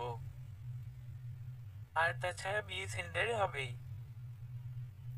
আর আপনাদের পাড়া প্রতিবেশী সবাইকে আপনি ইনভাইট করে দিবেন। এতে করে যদি তারা একবেলা তৃপ্তি করে খাবার খেতে পারে তাতে মন্দ কি? উত্তরে শান্তা বলল, জি অবশ্যই। কিন্তু বন্ধু আমার, আপনি তো অনেক করেছেন আমাদের জন্য। নিজেদের যতটুকু সামর্থ্য আছে তা দিয়ে না হয় আয়োজনটা করব। দয়া করে এতটুকু আমাকে করতে দিন। জাহিদের এক কথা, সব খরচ সে দিবে। তার নাকি ছোটবেলা থেকে ইচ্ছে ভাইকে ধুমধামে করে বিয়ে দিবে, তাও আবার নিজের উপার্জনের টাকা দিয়ে। জাহিদের কথার সাথে না পেরে এক পর্যায়ে শান্তাকে রাজি হতেই হলো। বিয়ের কথা বার্তা ফাইনাল করে জাহিদরা যখন বের হবে তখনই জেনেই সে কি কান্না, তার মাকে ছেড়ে সে যাবে না। সে এখানেই থাকবে, নইলে তার সাথে তার মাকে নিয়ে যাবে। অনেক বুঝিয়ে জাহিদ জেনিকে বাড়িতে নিয়ে গেল। যাওয়ার পথে গাড়িতে মামা বলে জেনি পুরো রাস্তায় কেঁদেছে। জাহিদ মনে মনে ভাবল, কি এক বিপাকে পড়ছে। আগামী শুক্রবার যথারীতি আজিম ও ইতির বিয়ে হয়ে গেল খুব ধুমধাম করে। বিদায়কালে শান্তা ইতিকে জড়িয়ে কাঁদতে কাঁদতে বলল, বোন আমার, আমায় ক্ষমা করে দিস, আমি পারিনি তোদেরকে নিয়ে আমার মাকে দেওয়া কথা রাখতে। পারিনি তোদের সুরক্ষিত রাখতে। আমি জানি না মৃত্যুর পর মায়ের সামনে কিভাবে জবাব দিব। তবে বোন, আমি এটা তোকে নিশ্চিত করে বলতে পারি, তোর সাথে যাকে বিয়ে দিয়েছি সে খুবই ভালো মনের মানুষ। আমার বিশ্বাস সে তোকে তোর জীবনের অন্ধকার অধ্যায়টা মুছে দিবে তার ভালোবাসা দিয়ে। ইতিও কাঁদছে, কাঁদতে কাঁদতে বলল, বরফা তুই কেন আমার কাছে মাপ চাইছিস? সে কিনা আমাদের ভালো রাখতে গিয়ে নিজের জীবনে ভালো থাকাটাই ভুলে গেছে। বরফা, আমাদের জন্য তুই যা করেছিস একটা বাবাও তার সন্তানের জন্য করতে পারে না। চলেই তো যাবো, যাওয়ার আগে একটা আবদার করি। শান্তা ইতির চোখের পানি মুছে দিয়ে বলে, বল বোন। ইতি বলল, বরফা, আমাদের জন্য তো নিজের জীবনটা শেষ করে দিলি। যা হয়েছে ভুলে যা। কুলাঙ্গারটার কথা বাদ দিয়ে নিজের জীবনটা আবার নতুন করে শুরু কর। শান্তা দীর্ঘশ্বাস ফেলে জবাব দিল, না রে বোন, এটা হয় না, মেয়েদের জীবনে বিয়ে একবারই। যদি এক ডুবে কপাল না ভিজে 101 ডুবেও কপাল ভিজবে না। তার পাপের শাস্তি আল্লাহ তাকে নিজ হাতে দিবেন এটা আমার বিশ্বাস, কিন্তু সে যেমনই হোক সে আমার স্বামী ছিল, বাকিটা জীবন না হয় তার দেওয়া কষ্টগুলোকে আগলে রেখে বাঁচব। আর শুন বোন, আমায় নিয়ে টেনশন করিস না, নতুন সংসার মানিয়ে গুছিয়ে নিস। দুই বোনের কথার মধ্যে কোথায় থেকে জেনে সে শান্তাকে বলতে লাগলো, মা তোলে নেও। শান্তাও একটানে জেনিকে কোলে নিয়ে নিল। কেন জানি না, মেয়েটাকে যখন থেকে দেখছে খুব মায়া কাজ করে, কি মিষ্টি মেয়েটা। জেনি শান্তার কোলে উঠে বলে, মা তুমি তার তো কেন? দেখি দেখি তোক মুছে দেই। তোমালে তেউটি বকেছে, তাঁতবে না আর আমার দত্ত হয়। তুমি আর তাদলে আমি তেদে দিব, এই বলে শান্তাকে চুমু দিতে লাগলো। নিজ দায়িত্বে বুঝে নেবেন বিচ্ছির কথাগুলো। শান্তা মৃদু হেসে জেনির নাকের সাথে নাক মিলিয়ে বলল, না রে মা, কেউ বকা দেয়নি আমায়। তারপর কত কথা শুরু করলো জেনি। শান্তার মন খারাপ হ্যাপ হয়ে গেল জেনিকে পেয়ে। নতুন কনে বরকে গাড়িতে উঠিয়ে জাহিদ আসলো জেনিকে নিতে শান্তার কাছ থেকে। কিন্তু জেনি তো যাবে না। কত কিছুর লোভ দেখালো জেনিকে, তাও কোনো কাজ হচ্ছে না। তার একটাই কথা, শান্তাকে ছেড়ে সে যাবে না। রাত বেশি হয়ে যাওয়াতে জাহিদ শান্তাকে ইশারায় বলল জেনিকে নিয়ে গাড়িতে বসতে। পরে না হয় শান্তাকে বাড়িতে দিয়ে আসবে। শান্তার আর কি করার কোনো উপায় না পেয়ে গাড়িতে গিয়ে উঠল। মাঝ রাস্তায় শান্তা দেখল তাকে জেনি আষ্ট্রপিষ্টে জড়িয়ে ধরে ঘুমিয়ে আছে। শান্তা যেন কোথাও না যেতে পারে তাই এইভাবে জড়িয়ে আছে। শান্তা মৃদু হেসে জেনির কপালে আলতো করে চুমু দিয়ে মনে মনে বলতে লাগলো, তোর মতো আমার একটা যদি মেয়ে থাকতো, বাকি জীবন তাকে আঁকড়ে ধরে কাটিয়ে দিতে পারতাম। এর মধ্যে জাহিদ ড্রাইভিং সিট থেকে নেমে গাড়ির দরজা খুলে দিয়েছে সবাইকে। নতুন কনে বর সামনের দিকে হেঁটে মেইন গেটের সামনে দাঁড়ালো। দারোয়ান দরজা খুলে দিলে তারা ভেতরে প্রবেশ করলো। জেনিকে নিয়ে শান্তা বসিয়ে আছে, নামবে কি নামবে না এই নিয়ে দুটানায় ভুগছে। জাহিদ গাড়ির পিছনের দরজার সামনে এসে বলে, নামুন। আর জেনি তো মনে হয় ঘুমিয়ে গেছে, ওকে আমি কোলে নিলে নিশ্চিত ঘুম ভেঙে আবার আমার মাথা খাবে, কান্নাকাটি করে। এর চেয়ে বরং আপনি যেহেতু এসেছেন আজকে আমাদের বাড়িতে থাকুন, কাল সকালে একসাথে গার্মেন্টসের উদ্দেশ্যে রওনা দিবনে। শান্তা মৃদু হেসে বলল, ছি ছি, ছোট বোনের বিয়ে হতে না হতেই আমি কি করে এখানে থাকি বলেন? এটা কেমন দেখায়? আপনি বরং জেনিকে নিয়ে যান, আমি রিক্সা করে না হয় আমার বাড়িতে চলে যেতে পারবো। জাহিদ মজার ছলে বলল, এত রাতে রিক্সা আপনার জন্য অনলাইন থেকে অর্ডার দেওয়া লাগবে।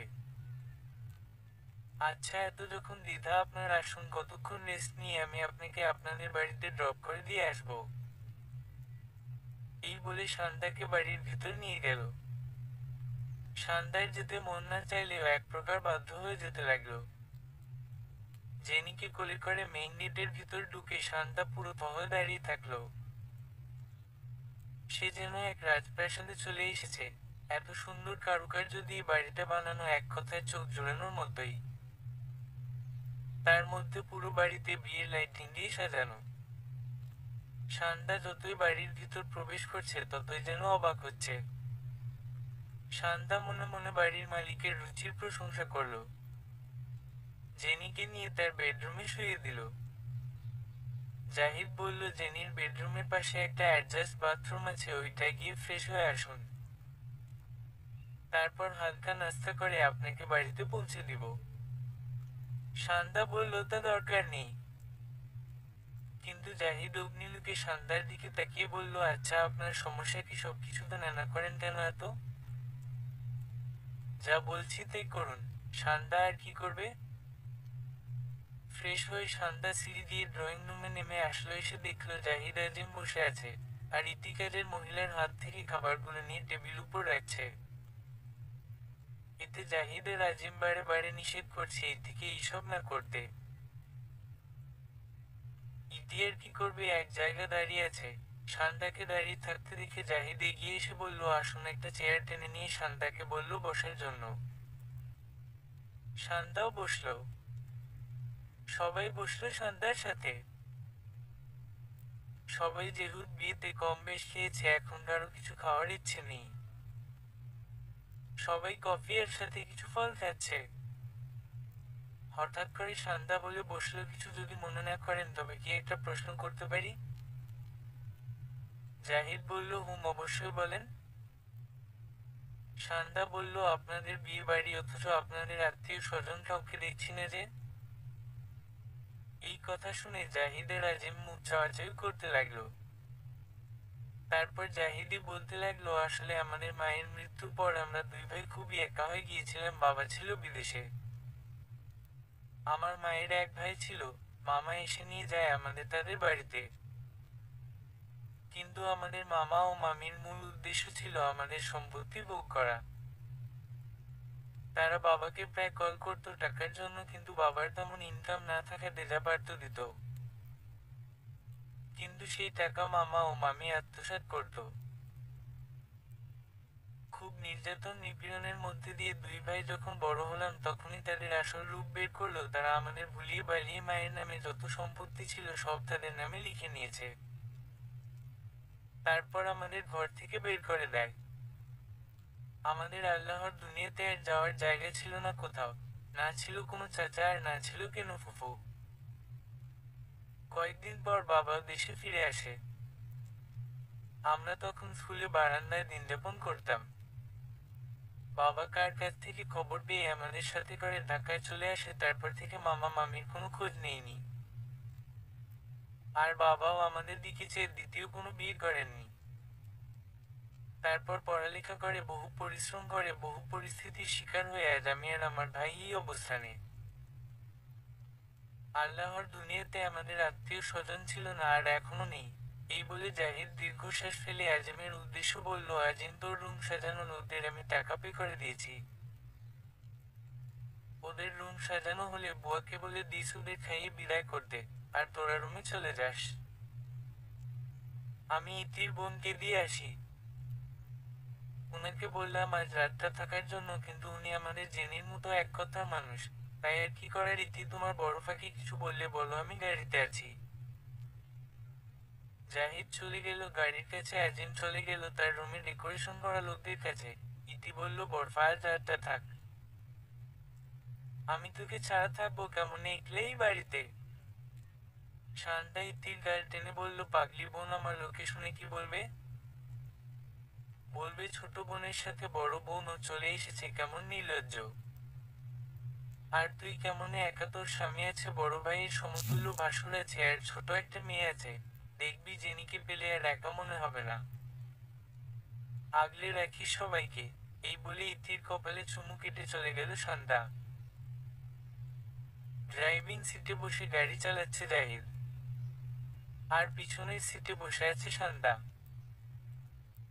কারো কোনো কথা নেই। জাহিদ একটু পর পর লুকিং গ্লাসের দিকে আর চোখে শান্তাকে দেখছে। শান্তা মনমরা হয়ে বসে আছে। হঠাৎ করে গাড়ি ব্রেক কষল। জাহিদের শান্তার সামনের দিকে তাকিয়ে দেখলো একটা মেয়ে দাঁড়িয়ে আছে। জাহিদ গাড়ির জানালার গ্লাস নামিয়ে বলল, সমস্যা, মাঝ রাস্তা দাঁড়িয়ে আছেন কেন? মেয়েটি মাথার ঘোমটা সরিয়ে বলল, এই যে সাহেব ড্রাইভার নাকি? জাহিদের সোজা সাপটা উত্তর, কই যাব? মেয়েটি মুখ ভেঙচি কেটে বলল, কেন সাহেব, এই এরিয়া দিয়ে এত রাইড যাইতেছেন, অথচ এমন ভাব ধরতেছেন যেন ভাজা মাছটা উল্টে খাইতে জানেন না।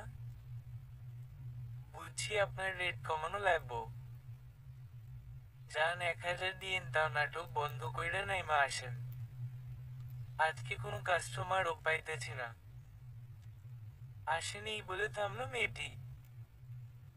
জাহিদ কিছু বলতে যাবে তার আগেই শান্তা সাথী বলে অবাক নয়নে তাকিয়ে থাকলো।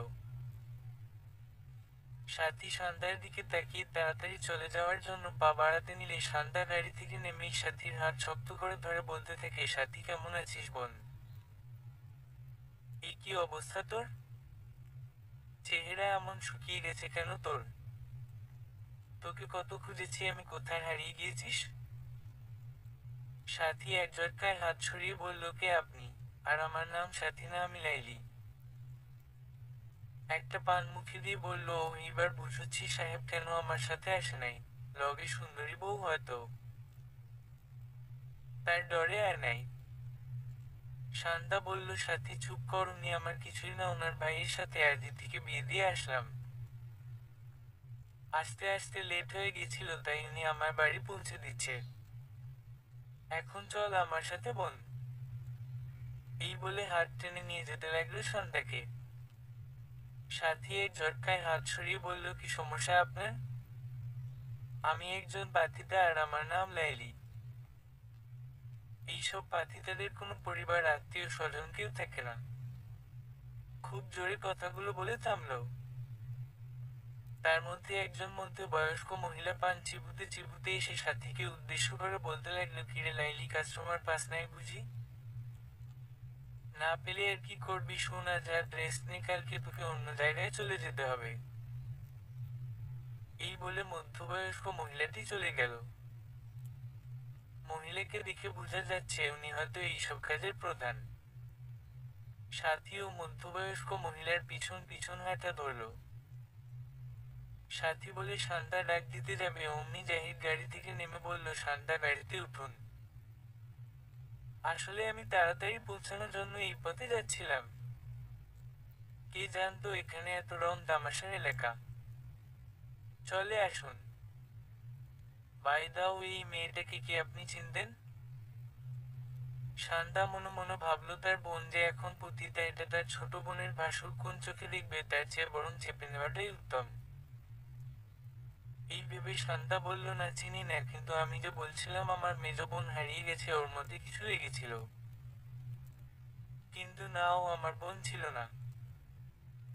এই বলে জাহিদকে বুঝো দিয়ে গাড়িতে বসলো শান্তা। তবে মনে অস্থিরতা কাজ করছে তার আপন মায়ের পেটের বোনটার জন্য। আচ্ছা, সে কি নিজ ইচ্ছেই কাজ করছে, নাকি যে ছেলের সাথে পালিয়েছে সে তাকে বিক্রি করে দিয়েছে? আর সাথী বা তাকে কেন চিনল না?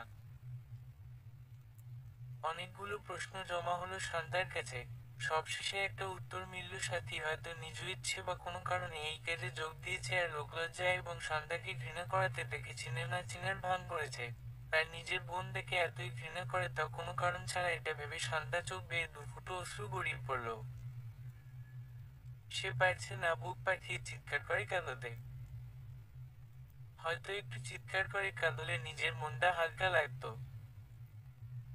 জাহিদ গাড়ি চালানো অবস্থায় পিছন ফিরে বলল, সন্ধ্যা আপনি ঠিক আছেন তো?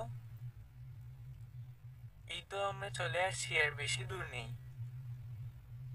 সন্ধ্যা মাথা ঝাঁকিয়ে বলল, কোনো সমস্যা হচ্ছে না। বাড়িতে চলে আসলো সন্ধ্যা।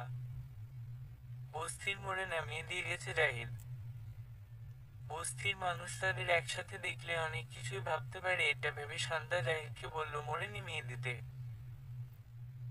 জাহিদ তাই করলো আর সেও বাড়িতে চলে গেল। বাড়িতে এসে সাথীর জন্য অনেক কান্না করেছে সন্ধ্যা। কয়েকদিন পর ওই এলাকায় গিয়ে খোঁজ নিয়েছে সাথীর, সেখানে কেউ নাকি সাথী কিংবা লাইলি নামে কাউকে চিনে না।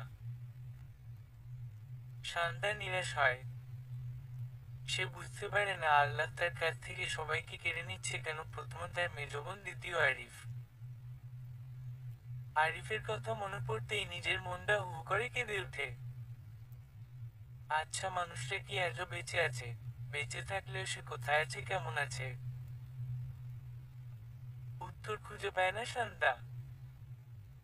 সন্ধ্যা এখন খুব মনোযোগ সহকারে চাকরি করছে। তার একাকিত্বটাকে দূর করতে নিজের কাজে ডুবে থাকে।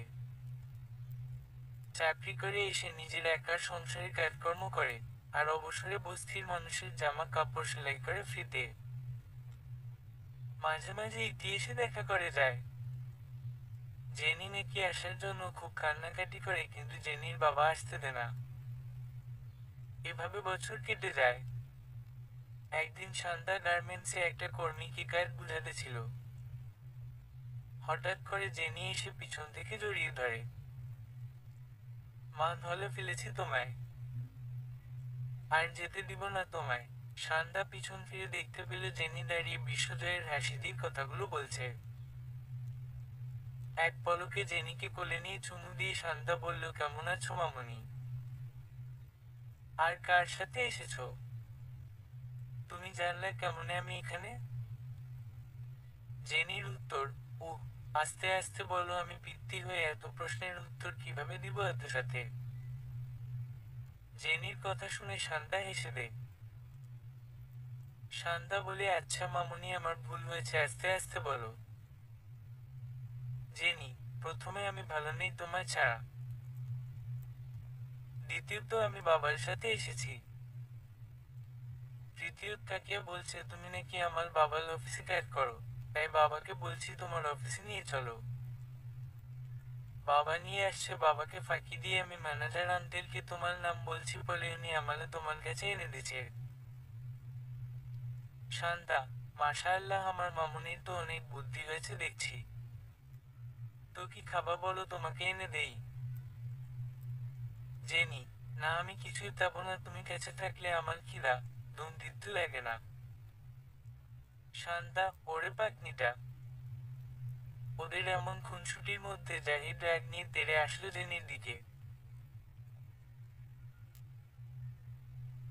জাহিদ বলতে লাগলো, জেনি ননন, তুমি কোন স্পর্ধায় আমাকে না বলে এখানে এসেছো? জেনি ভয় পেয়ে শান্তার কোল থেকে নেমে দৌড়াতে লাগলো। দৌড়াতে দৌড়াতে সামনে থাকা দেওয়ালের সাথে ভারী খেয়ে মাথা ফাটিয়ে ফেললো আর লুটিয়ে পড়লো মাটিতে। সারা ফ্লোরে রক্তের মাখামাখি করছে। জাহিদ জেনি বলে চিৎকার করে নিস্তব্ধ হয়ে দাঁড়িয়ে রইল। শান্তা দৌড়ে এসে জেনিকে কোলে তুলে নিল। তারপর ম্যানেজারকে ডাকতে লাগলো। ম্যানেজার আসলে বলতে লাগলো যত তাড়াতাড়ি সম্ভব অ্যাম্বুলেন্সের ব্যবস্থা করতে। এই কথা শুনে জাহিদ বলল, কোনো অ্যাম্বুলেন্স লাগবে না, আমার গাড়ি আছে, আমি আমার মেয়েকে গাড়িতে নিয়ে যেতে পারবো। জাহিদ মেয়েকে কোলে তুলে নিয়ে হাউমাউ করে কান্না শুরু করছে।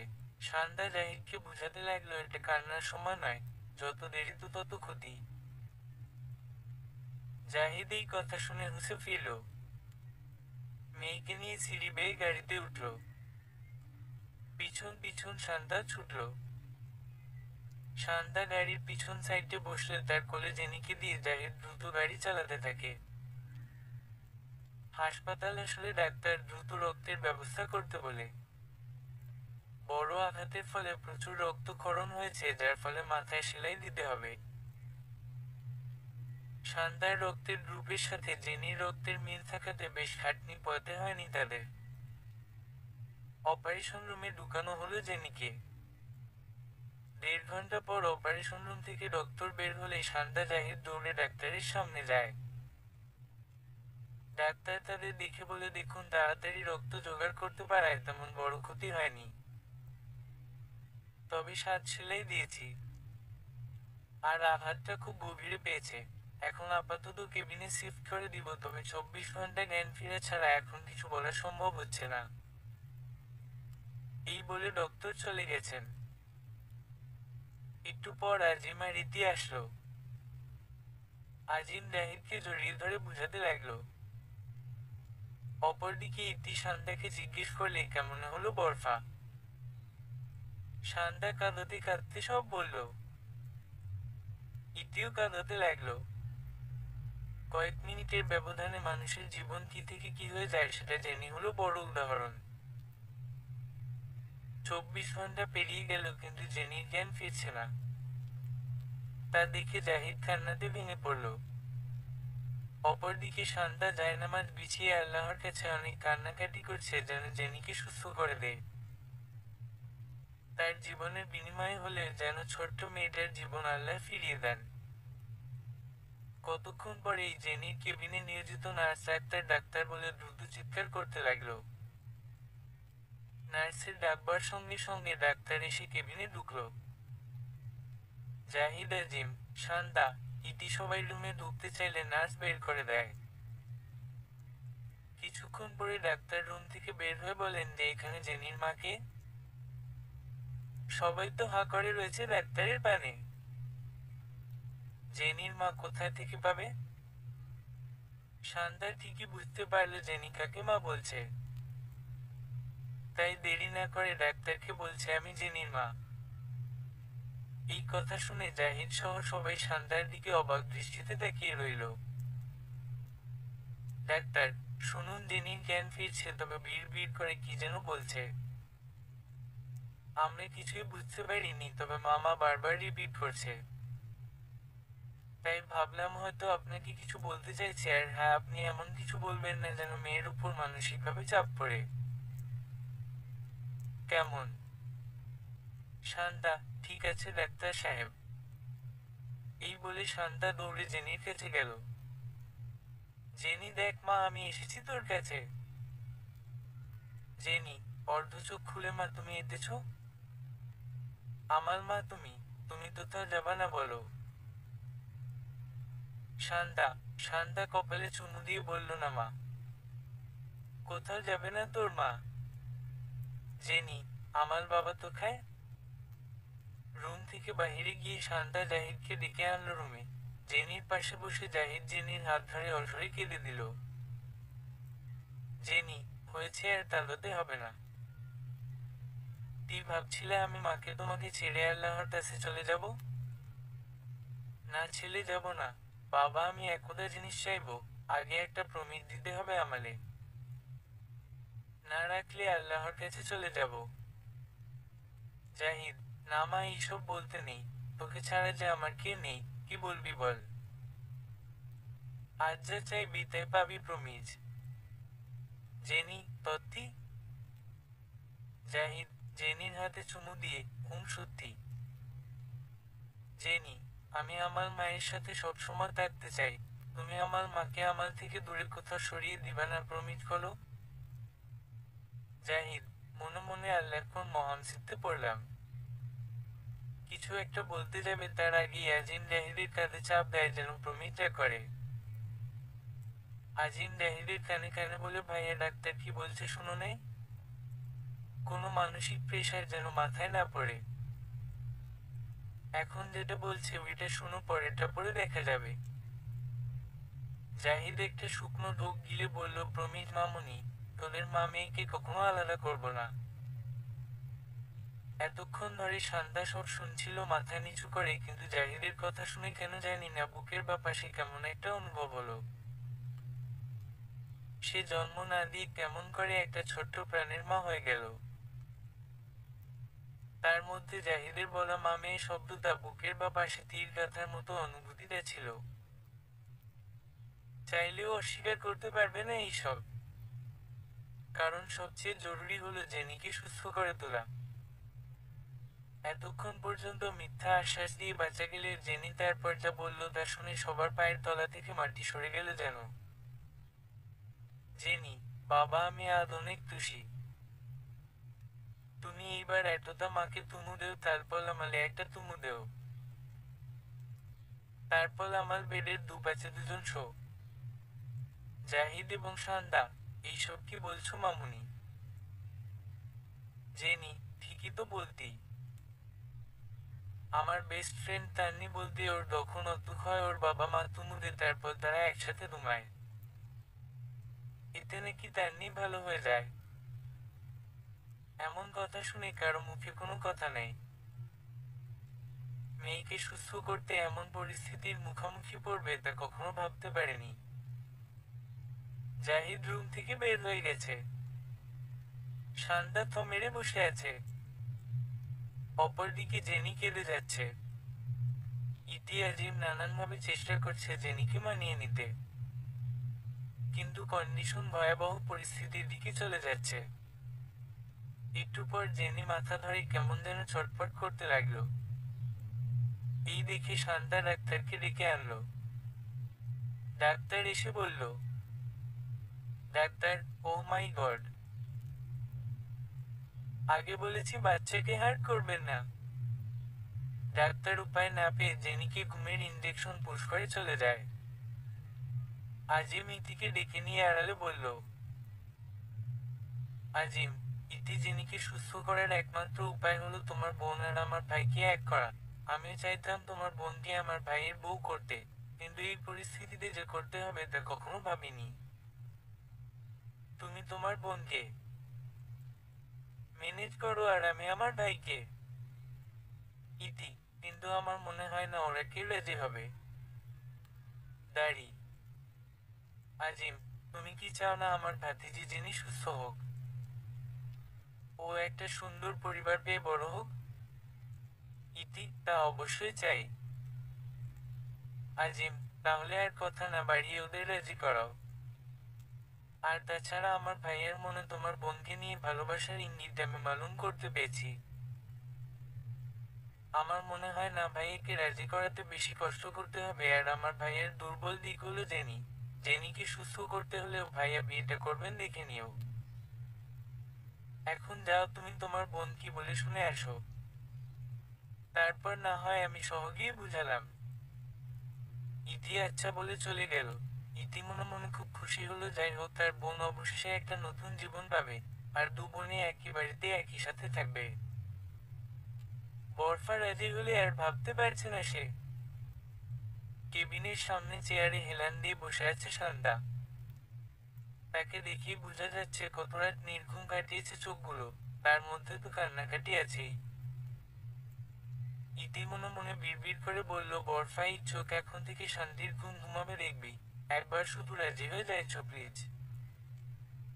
ইতি শান্তার কানের কাছে গিয়ে বলল, বরফা কর্নারের দিকটায় আর তোর সঙ্গে কথা আছে। এই বলে ইতি শান্তাকে টেনে নিয়ে গেল। শান্তা, কি বলবি বোন?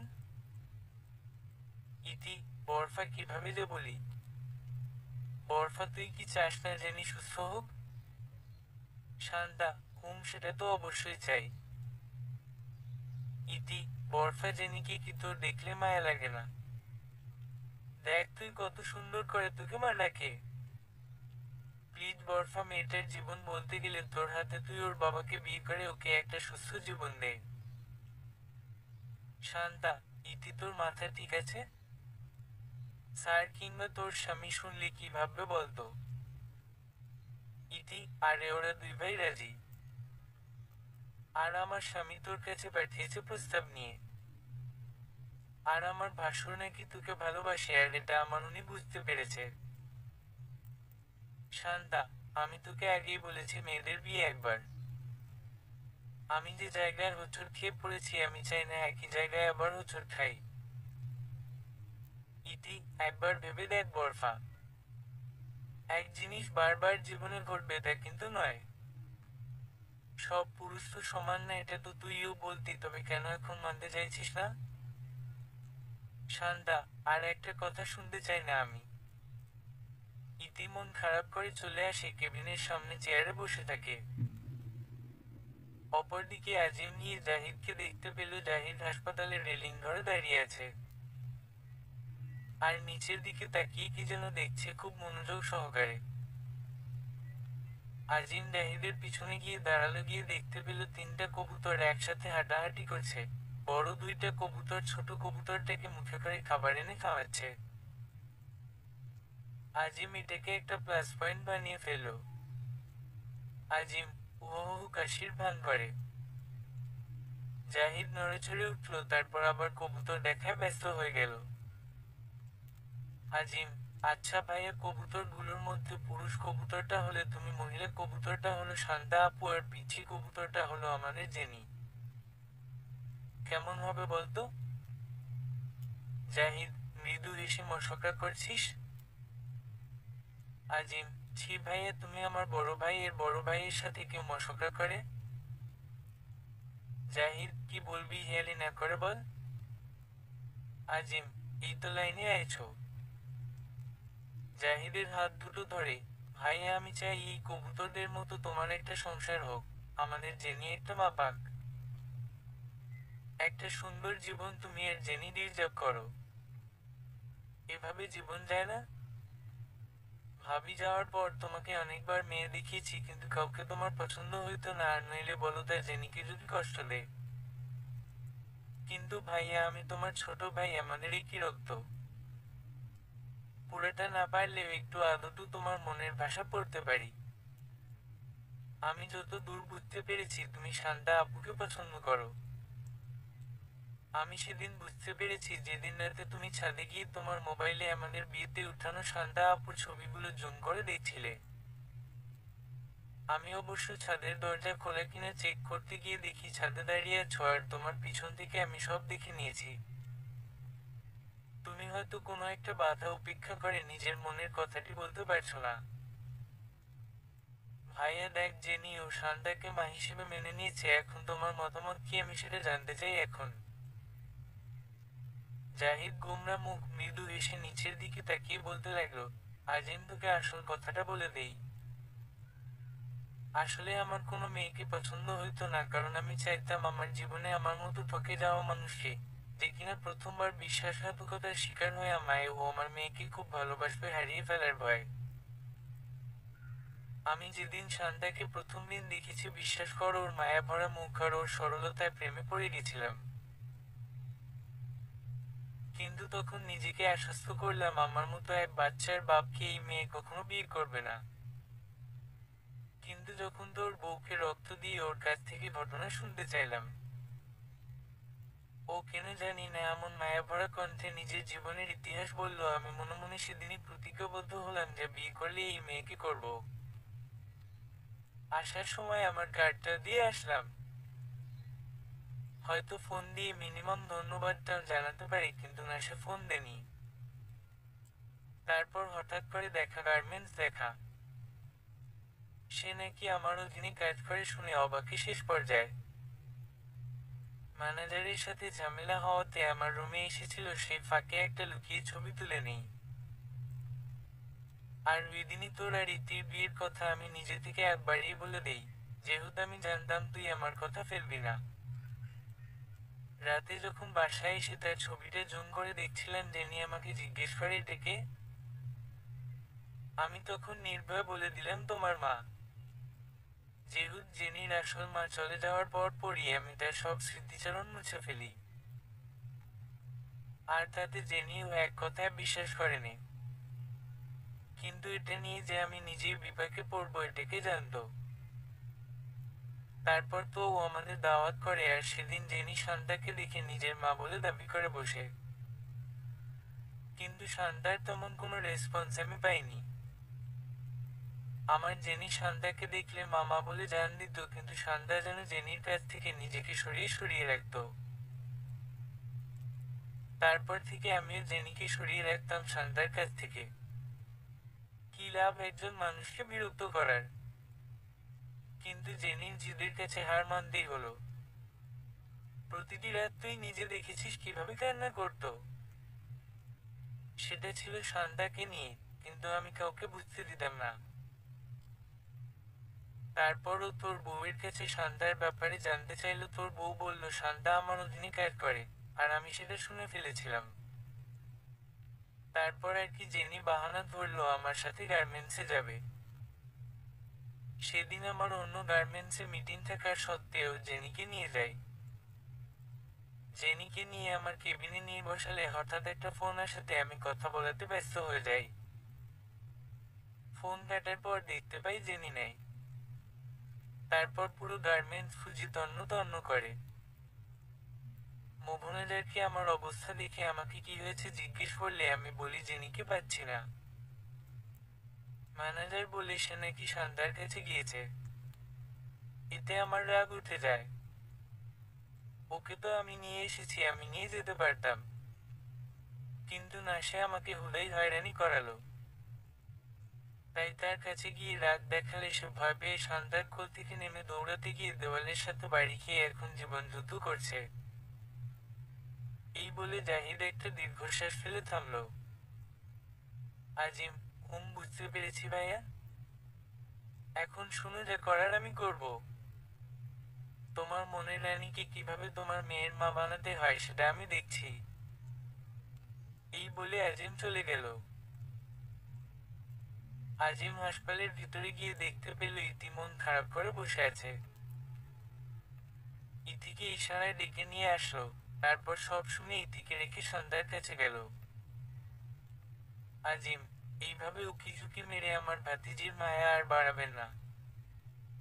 যেখানে কোনো সম্পর্ক নেই কি দরকার এত মায়া বাড়ানোর? সন্ধ্যা জেনির কেবিনের দরজা দিয়ে উকি ঝুঁকি মেরে দেখছিল। আর পিছন থেকে আজিমের বলস কথাগুলো শুনে সামনের দিকে ফিরে অপরাধীর ন্যায় হয়ে দাঁড়িয়ে রইল। শান্তা, সরি। আজিম, সরি। আসলে কিসের সরি আপু? এই পিচ্ছি তার দিকে তাকান।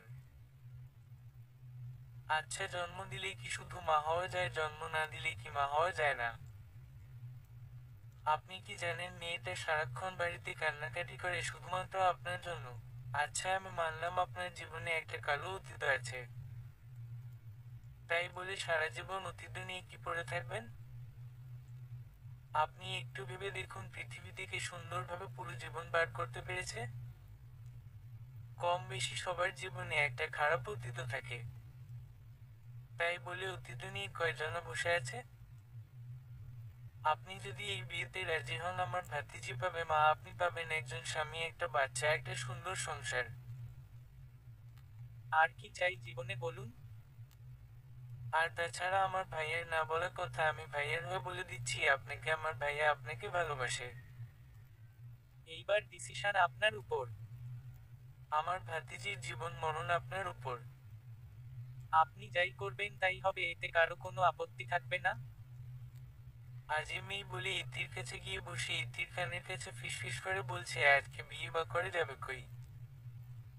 ইতিও মুচকি হেসে দিল, কিন্তু ভয় একটা, যদি তার বন্যা রাজি হয়। শান্তা মনে মনে বলছে, ইয়া আল্লাহ, আপনি আমার সহায় হন। আমি কি করব এখন? একদিকে আমার অতীত, একদিকে আমার ভবিষ্যৎ। আমি কি করব আল্লাহ? আমি আরিফকে যে এখনো ভুলতে পারিনি। সে যতই কুলাঙ্গার হোক না কেন, তার জন্য যে আমায় এখনো মায়ের কাজ করে। সে যে আমার প্রথম ভালোবাসা। আমি একজনকে মনে রেখে আরেকজনের সাথে কিভাবে সংসার করব আল্লাহ? আরেকদিকে ছোট্ট মেয়েটি যে আমাকে ছাড়া অচল। আমাকে পথ দেখান আল্লাহ, এই বলে চোখ বন্ধ করে ফ্লোরে হাঁটু গেড়ে বসে গিয়েছি শান্তা। কিন্তু চোখ বন্ধ করা অবস্থায় জেনির মায়াবী মুখটা ভেসে উঠছিল। চোখ খুলে চোখের পানি মুছে সে নিজেকে বুঝু দিল আমাকে জেনির জন্য হলে এই বিয়ে করতে হবে। পরেরটা পরে দেখা যাবে। কিন্তু তার আগে আমার স্যারের সাথে কিছু কথা বলে নেওয়ার দরকার। শান্তা এদিক ওদিক তাকিয়ে দেখতে পেলে ইতি আর আজিম একসাথে বসে আছে। শান্তা তাদের সামনে গেল, মাথা নিচু করে বলল, আসলে আমি জেনির জন্য বিয়েটা করতে চাই। আমি জেনিকে একটা সুন্দর জীবন উপহার দিতে চাই। কিন্তু তার আগে আমার স্যারের সাথে কিছু কথা ছিল। ইতি এবং আজিম: আলহামদুলিল্লাহ। আজিম: অবশ্যই ভাবি। ভাইয়া হাসপাতাল পর বাহিরের দিকে রেলিং এর সাইডে দাঁড়িয়ে আছে। শান্তা জাহিদের পাশে গিয়ে দাঁড়ায়। জাহিদ চোখ তুলে একবার শান্তাকে দেখে আবার চোখ নামিয়ে নেয়। চোখ নিচের দিকে স্থির রেখে শান্তাকে বলে, জাহিদ কিছু বলবেন? শান্তা: আসলে তোতলাতে থাকে। জাহিদ: তারপর কি? শান্তা: আসলে স্যার আপনি হয়তো বিয়ের সম্পর্কে জেনেছেন। জাহিদ: এতে আপনার কি মতামত? ওরে কি আপনার কোনো চাপ প্রয়োগ করছে? শান্তা: না স্যার, তেমন কিছুই না। আর বিয়েটা আমি জেনির জন্য করছি। তবে আমার মনের এক কোণে আরিফের জন্য এখনো মায়া কাজ করে। জীবনের প্রথম প্রেম স্বামীর সাথে হয়েছিল, তাই হয়তো ভুলতে পারছি না। এখন আমি দ্বিধায় ভুগছি, একজনকে মনে রেখে আপনার সংসার করাটা কি ঠিক হবে? জাহিদ: বিয়েতে রাজি শুনে জাহিদ মনে মনে আলহামদুলিল্লাহ পড়ল। তারপর শান্তার দিকে তাকিয়ে মৃদু হেসে বলল, আসলে শান্তা, আমি আপনাকে বলছি না যে আরিফকে ভুলে যাওয়ার জন্য। জীবনে আপনার যতটা মানুষের সাথে পরিচয় হবে আপনি তাদের কখনো ভুলতে পারবেন না। আর সে তো ছিল আপনার প্রথম প্রেম। আর যারা বলে আমি তাকে ভুলে গিয়েছি, আসলে সবই মিথ্যা বলে। কেউ কাউকে চাইলেও ভুলতে পারে না। তাও সময়ের সাথে তাল মিলিয়ে নিজেকে মানিয়ে নিতে নিতে এক সময় হয়তো মানুষটাকে এত বেশি মনে পড়ে না। হয়তো কোনো অবসর সময় চা খেতে খেতে আর হয়তোবা কোনো প্রেম গল্প পড়তে পড়তে হুট করে তাকে মনে পড়বে। কিন্তু সময় তাকে আস্তে আস্তে আপনার কাছ থেকে তার অভাবটা ঘুচে দিবে। একটা দীর্ঘশ্বাস ফেলে আবার বলতে শুরু করলে, আমি এতেই খুশি আপনি আমার মেয়ের জন্য ভেবেছেন। আমার মেয়ে মা পাবে, এতেই আমি খুশি। আর আপনি যতদিন পর্যন্ত আমাকে স্বামী হিসেবে মানতে না পারবেন ততদিন পর্যন্ত আপনি নিশ্চিন্তে থাকতে পারবেন। এতে আমার কোনো আপত্তি নেই। শান্তা মনে মনে ভাবল, এটা কি স্যার? স্যারকে দেখলে বোঝা যায় না স্যার এত সুন্দর গুছিয়ে কথা বলতে পারেন। এতদিন জানতো প্রয়োজন ছাড়া তেমন কথা বলেন না, কিন্তু এখন যেন প্রেম নিয়ে একটা উপন্যাস শুনিয়ে দিয়েছেন।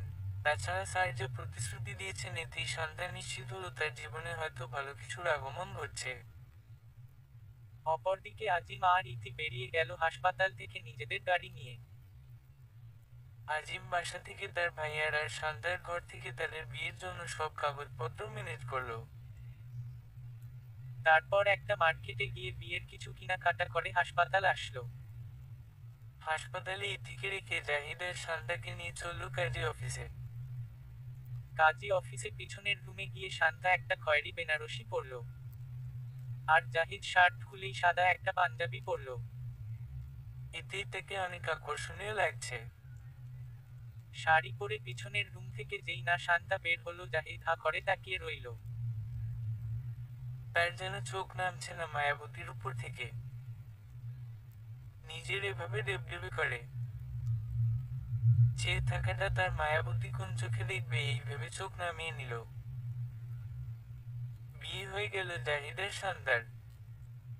মোনাজাতের মাধ্যমে শেষ করলো বিয়ের কার্যক্রম। 5 বছর পর ড্রয়িং রুমে জেনি হাতে একটা লাঠি নিয়ে দাঁড়িয়ে আছে, অন্যদিকে জিহাদ, আদিল, আজান ডানা ধরে উঠবস করছে। এই দৃশ্য প্রতিদিনই ঘটে তাদের বাসায়, আর সোফায় বসে থাকা শান্তা আর রীতি মুখ চেপে চেপে হাসে। কি আর করার, জেনি 3 ভাইকে প্রতিদিনই বিকেলবেলা পড়ায়, কেউ যদি পড়া না পারে কিংবা কেউ যদি শয়তানি করছে তো কান ধরে উঠবস করায়। এতে করে শান্তা কিংবা ইতি কিছুই বললে জেনি উল্টো কান্নাকাটি শুরু করে। আর তিন ভাই মুখ ফুলিয়ে বসে থাকে বাবা চাচার অপেক্ষায়। জাহিদের আজিম অফিস থেকে আসলে তাদের কাছে নালিশ করে। তো আজও তার ব্যতিক্রম হয়নি। খাবার টেবিলে সবাই বসে আছে কিন্তু তিন ভাই আসছে না। আজিম আর জাহিদ জানে তাদের নালিশ শোনা ছাড়া তারা নিজেও ভাত খাবে না আর তাদেরও খেতে দিবে না। কোনো উপায় না দেখে জাহিদ গিয়ে তাদের সামনে বসলো আর বলল, আব্বাজানরা বলেন আপনাদের কি নালিশ আছে বলে আমাদের উদ্ধার করেন। জিহাদ, বাবা দেখ আপু আমায় এনো মেরেছে। অনু মেরেছে, কানে ধরিয়েছে, দেখ কান লাল হয়ে গেছে। মুখ ফুলিয়ে কান্নার অভিনয় করে বলতে লাগলো। আদিল এবং আজান, বড় বাবা দেখো আপু আমাদের খুব বকেছে, খুব পচা আপু আমাদের দেখতে পারে না। জাহিদও বলল, দেখছো আমার আব্বাজানদের কি করছে মেয়েটা। জেনি জেনি বলে ডাকলে জেনি খাবার টেবিল থেকে উঠে আসে। জাহিদ, কি করেছো মামুনি ভাইদের? প্রতিদিন কান ধরে উঠবস করা কেন? ভাইদের বুঝি কষ্ট হয় না? জেনি, বাবা তুমি জানো না ওরা অনেক দুষ্টুমি করে। জিহাদ মায়ের কথা একটু শুনে না। আর আদিলের আজান ও কাকের কথা মানতে চায় না। পড়াতে গেলে পড়ে না, তাই আমি একটু পড়াই, কিন্তু ওরা কেউ ঠিক মতো পড়তে পারে না, তাই তো আমি কান ধরে উঠবস করাই। জাহিদ মৃদু হেসে বলল, মামুনি আদিলের আজানের বয়স 4 বছর আর জিহাদের 3 বছর। তাহলে ওরা এই বয়সে কিভাবে উচ্চারণ ঠিকভাবে পারবে? আর একটু বড় হোক দেখবা তোমার মতো সব পড়তে পারবে। জেনি, আচ্ছা বাবা বুঝতে পেরেছি। জাহিদ, মনে থাকবে তো? জেনি, জি বাবা। জাহিদ, তাহলে ভাইদের একটু আদর করে দাও। জেনি ভাইদের মুখটা ধরে ধরে তিন ভাইকে চুমু দিয়ে বলল, আর কান ধরে উঠবস করাবো না। তিন ভাই মিলে জেনিকে জড়িয়ে ধরল। তাদের 4 ভাই বোনদের এইসব খুনসুটি দেখে বড়রা খুবই এনজয় করে। শান্তা ইতি তারা 2 বোন জাহিদ ও আজিম 2 ভাইয়ের সঙ্গে খুবই সুখে আছে। শান্তা বিয়ের পর আর কোনো দুঃখের ছিটেপটা দেখে নাই। হয়তো যেদিন জাহিদকে 3 কবুল বলে বিয়ে করেছিল সেদিন দুঃখকে নিজের জীবন থেকে বিদায় করে দিয়েছিল। শান্তার প্রথম প্রথম আরিফের কথা খুব মনে পড়লে জাহিদের সম্মান যত্নে ভালোবাসার কাছে হার মেনে জাহিদকে স্বামী হিসেবে গ্রহণ করে নিতেই হলো। ইতি জমজ 2 পুত্র সন্তান জন্ম দেয়। শান্তার ও বিয়ের 2 বছর পরে কোল আলো করে আসে একটা পুত্র সন্তান। এদিকে জেনিও বড় হতে লাগলো। এত আনন্দের মধ্যেও শান্তার কেন জানি মন খারাপ হয়ে যায়। অতিরিক্ত চিন্তার ফলে একদিন সেন্সলেস হয়ে পড়ে। জাহিদ তড়িঘড়ি করে ডাক্তারের কাছে নিয়ে যায়। সঙ্গে জিহাদকে নিয়ে যায়। জিহাদকে নিয়ে ডাক্তারের কাছে যাওয়ার পথে রাস্তায় গাড়ি জ্যামে পড়ে। জিহাদের সাথে খুনসুটি করতে করতে হঠাৎ করে চোখ আটকে যায় রাস্তার পাশে মানুষটার করুণ অবস্থা দেখে। মুখ দিয়ে আপনা আপনি আরিফ নামটা ভেসে আসে। জাহিদ ড্রাইভিং সিটে বসে মোবাইলে কিসের যেন হিসেব করতেছিল। কিন্তু পরিচিত নামটা তার স্ত্রীর মুখে শুনে মোবাইলটা রেখে জিজ্ঞেস করলো, কই আরিফ? শান্তা হাতের ইশারায় দেখিয়ে দিল আরিফকে। জাহিদ লক্ষ্য করে দেখল পা-বিহীন একটা পুরুষ হাতের উপর ভর দিয়ে পেটের অংশ সামনের দিকে টেনে টেনে মানুষের কাছে যাচ্ছে আর নিজের অবস্থা দেখিয়ে ভিক্ষা চাইছে। আরিফ একটা দীর্ঘশ্বাস ফেলে বলে, শান্তা একটা কথা জানো তো, বান্দা ধরে বারবার কিন্তু আল্লাহ ধরে একবার। আল্লাহ ছাড় দেন কিন্তু ছেড়ে দেন না। শান্তা একটা দীর্ঘশ্বাস ফেলে জবাবে হুম্মম বলে মনে মনে বলল, আমি তাকে আর অভিশাপ দিব না, কারণ সে আমার স্বামী ছিল। কিন্তু তাকে ক্ষমা করব না কারণ আমি নির্দোষ ছিলাম। সমাপ্ত।